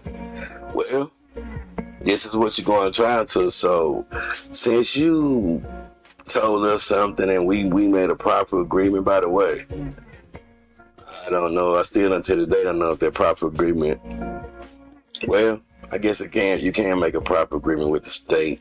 I'm not that educated on that aspect of it, but I did a little Googling, so mostly I seen the feds, but I did see a little bit of state. So we'll let time. Somebody get in the comments and let me know what you know. But back to this. So this is the offer we giving you, Govan. And I learned this through somebody that was just like Govan was hollering at. Y'all see him hollering at the wishing to the officers, where unfortunately Trulla has been in and out and a lot of other places. Before I got here, I made a few bad charges and a whole lot of mistakes. And there's no excuse, but I've been in jail more than once before I get these 51 blessed years. But somebody told me that the deal that they offered him was 40 years. 40 years for the first degree murder, 20 years for the conspiracy to be ran concurrent. That means the 40 would eat up to 20. Now I ain't know they can do that. I'm gonna have to Google that. But this is what ears fly on the wall told me, so that's verified. That was so according to True, allegedly They offering that boy 40. Yeah. Baller Raj was good. What's going on with your home? 40 years. That's still a whole lot of time, especially when you shit. Govan what? Govan gotta be, man. That's his whole life, fam. Yeah. What's this deal? And they had to say it out. They had to say it out in open court so you already can tell. Yeah, we ain't gotta say it out here though, where I get that information from. So 40 years and 20 years. Straight Drop got life plus 35. They offer Govan 40 and a 20 to be ran together, which would mean 40. Now, that's a hell of a deal. I mean, better than you going to trial. Now, if you go to trial, first of all, let's get into that. I wanted to share that with y'all, but then hold up, wait a minute. Let me put some truth in it. This dude already looks like before July 28 come, that he finna take off. Because look at the board. Look at what's on the board. Which one of these screenshots I got? Oh, here you go right here. Now, that's not the one. First of all, I say he had a broken back. We ain't never seen it with no broken back. So, yeah, that's a lie. I'm looking for the screenshot. I probably already read it. It goes like this. One day he was already in court, right? Now he was in Judge Mitchell's court, and this is right after. This is after he wanted to come online on YouTube and play games and shit. He showed up for court this day, right? He was already up for roll call when his lawyer showed up the first time. Then I guess he started getting nervous about Judge Mitchell might fit to revoke his bond, right? Or it might have been after the Olive Branch situation. Well, one of these times he showed up for court. Make a long story short, in one of these situations, whether it was from him going online. Would you look at that picture right there? That's some crazy shit. Good work, True. I ain't never seen that.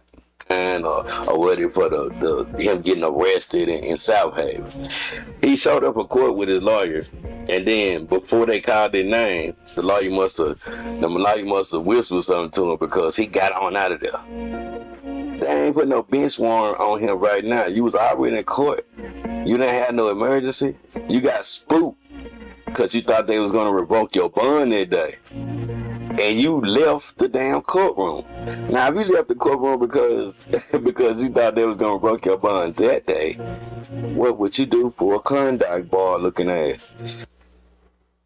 Hey, that look like Gotti. Wasn't that Gotti in that picture? Y'all let me know. Shit. Matter of fact, let's go back and see. That's Gotti. Yeah, that's Gotti. Yeah, now let's get back to what. There we go. He's in tell here. See, you should have ate the cheese. I had. Now we gotta make cheese noodles. You know what I'm saying? That's just a little light sense of humor, but it really ain't no guy. So that's some information I wanted to add and share with y'all too. And y'all can read, just look what's on the board, and then y'all get in conversation and really tell me what y'all think, because there's something going on behind the scenes. Y'all better really pay attention. It ain't over with, so expect the feds, because ain't no damn way. Ain't no way that Gotti and CMG name is coming up. But see, money protect money, just like everything else. That's true. It's a takeover. They take over. They grooming the new wave, the new era of handlers to handle us and profit them, so that those that look. That's more like it. Y'all see what I was getting at? Like, what was this nigga standing on to be level with Zebo? This is more like it. This right here, that's more like it. Look like us can shun on us and exalt themselves, and they become who we look up to, aka our handlers, which is at the same time feeding our young black men who's lost, by the way. Some of them can do better given a chance. Most of the time, there are no chances. But this system... That nigga was on a couple of crates. A crate ain't gonna bring that nigga up. He was head to head with Zebo. And in real life, he the shortest nigga on the picture. that they running them through, the rappers, the dead rappers system. It's like a real system. Get them.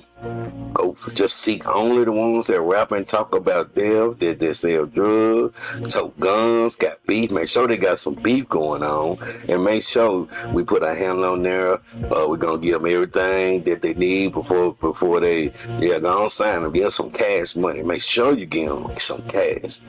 Make sure you give them some cash. So and then take them to our jeweler that we co-own and sell them some shiny rocks overpriced that they can't.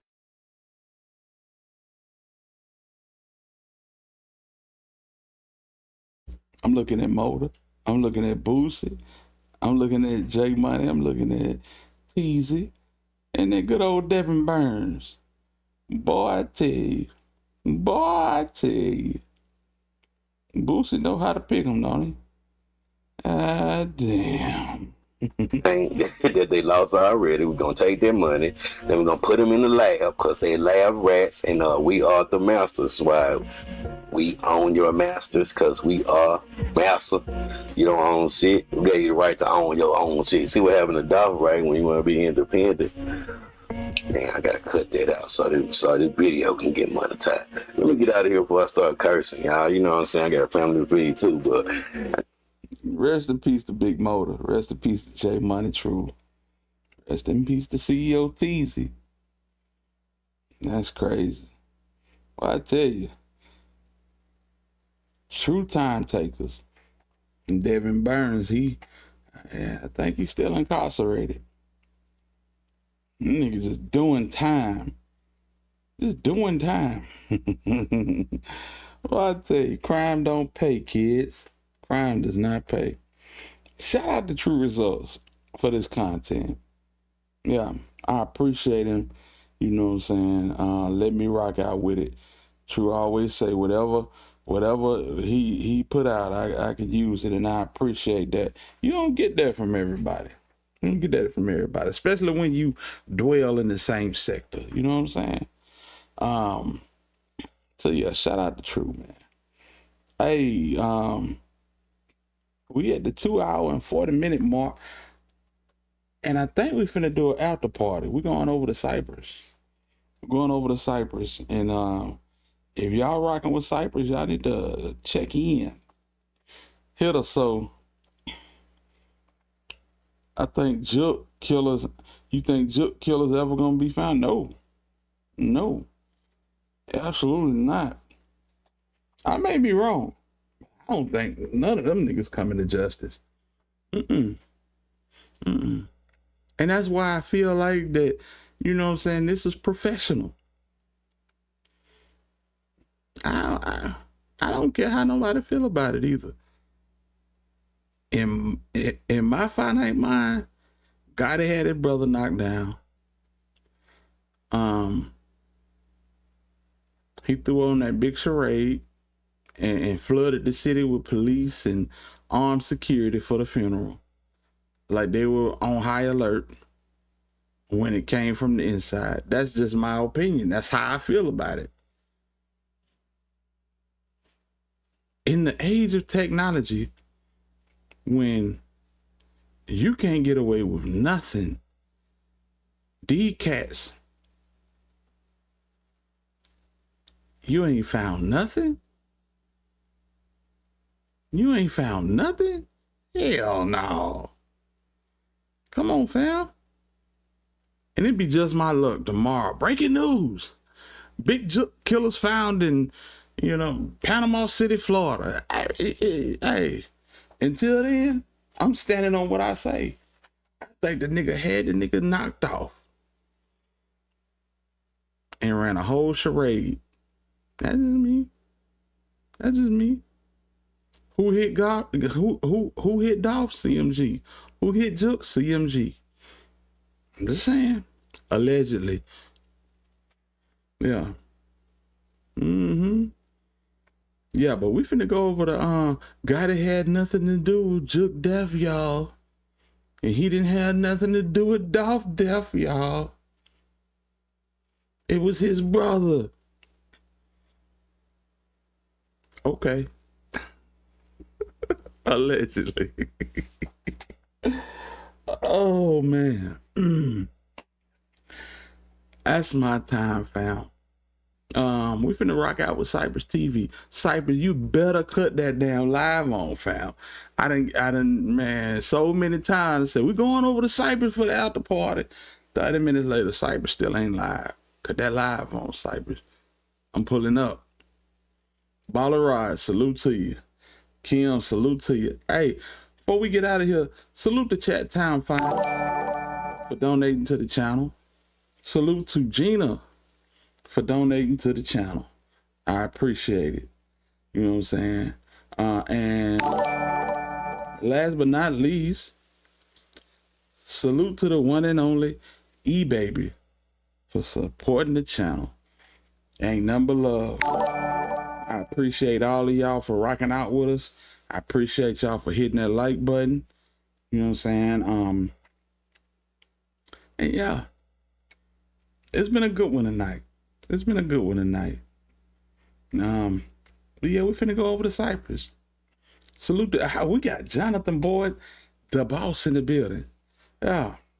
Y'all know how I get on Cypress TV, so you know what I'm saying? Grab your drinks, grab your vapes, grab your cigars, you know what I'm saying? Miss T, what's going on with it? Hey, we got Miss T in the building. Salute to Real Talk with Tamara in the building, and she been throwing some haymaker lives out there. Real talk. Literally. You know what I'm saying? So, and that's what I like about what we got going on right now. Real motion. We might not be the biggest, but we get along. We move on one accord. We don't step on each other's toes, and we not ultra demanding. We need 500 more. And give a fuck how y'all get it. Just get it. 500 more. We there. So everybody dig deep down. The gang don't ask y'all for nothing, man. Just dig deep down and get that shit to me before we get off the slide. Yeah, we ain't on none of that. We spread love. That's the Hit Squad way. But yeah, we going over to Cypress TV. Salute to the gang. Salute to the hitters. Salute to everybody for pulling up and showing love, man. The pleasure was all mine. It's your boy, the Alabama Hitter. And until the next time we decide to spin, I'm in the win. Salute to the hitters. I'm gone.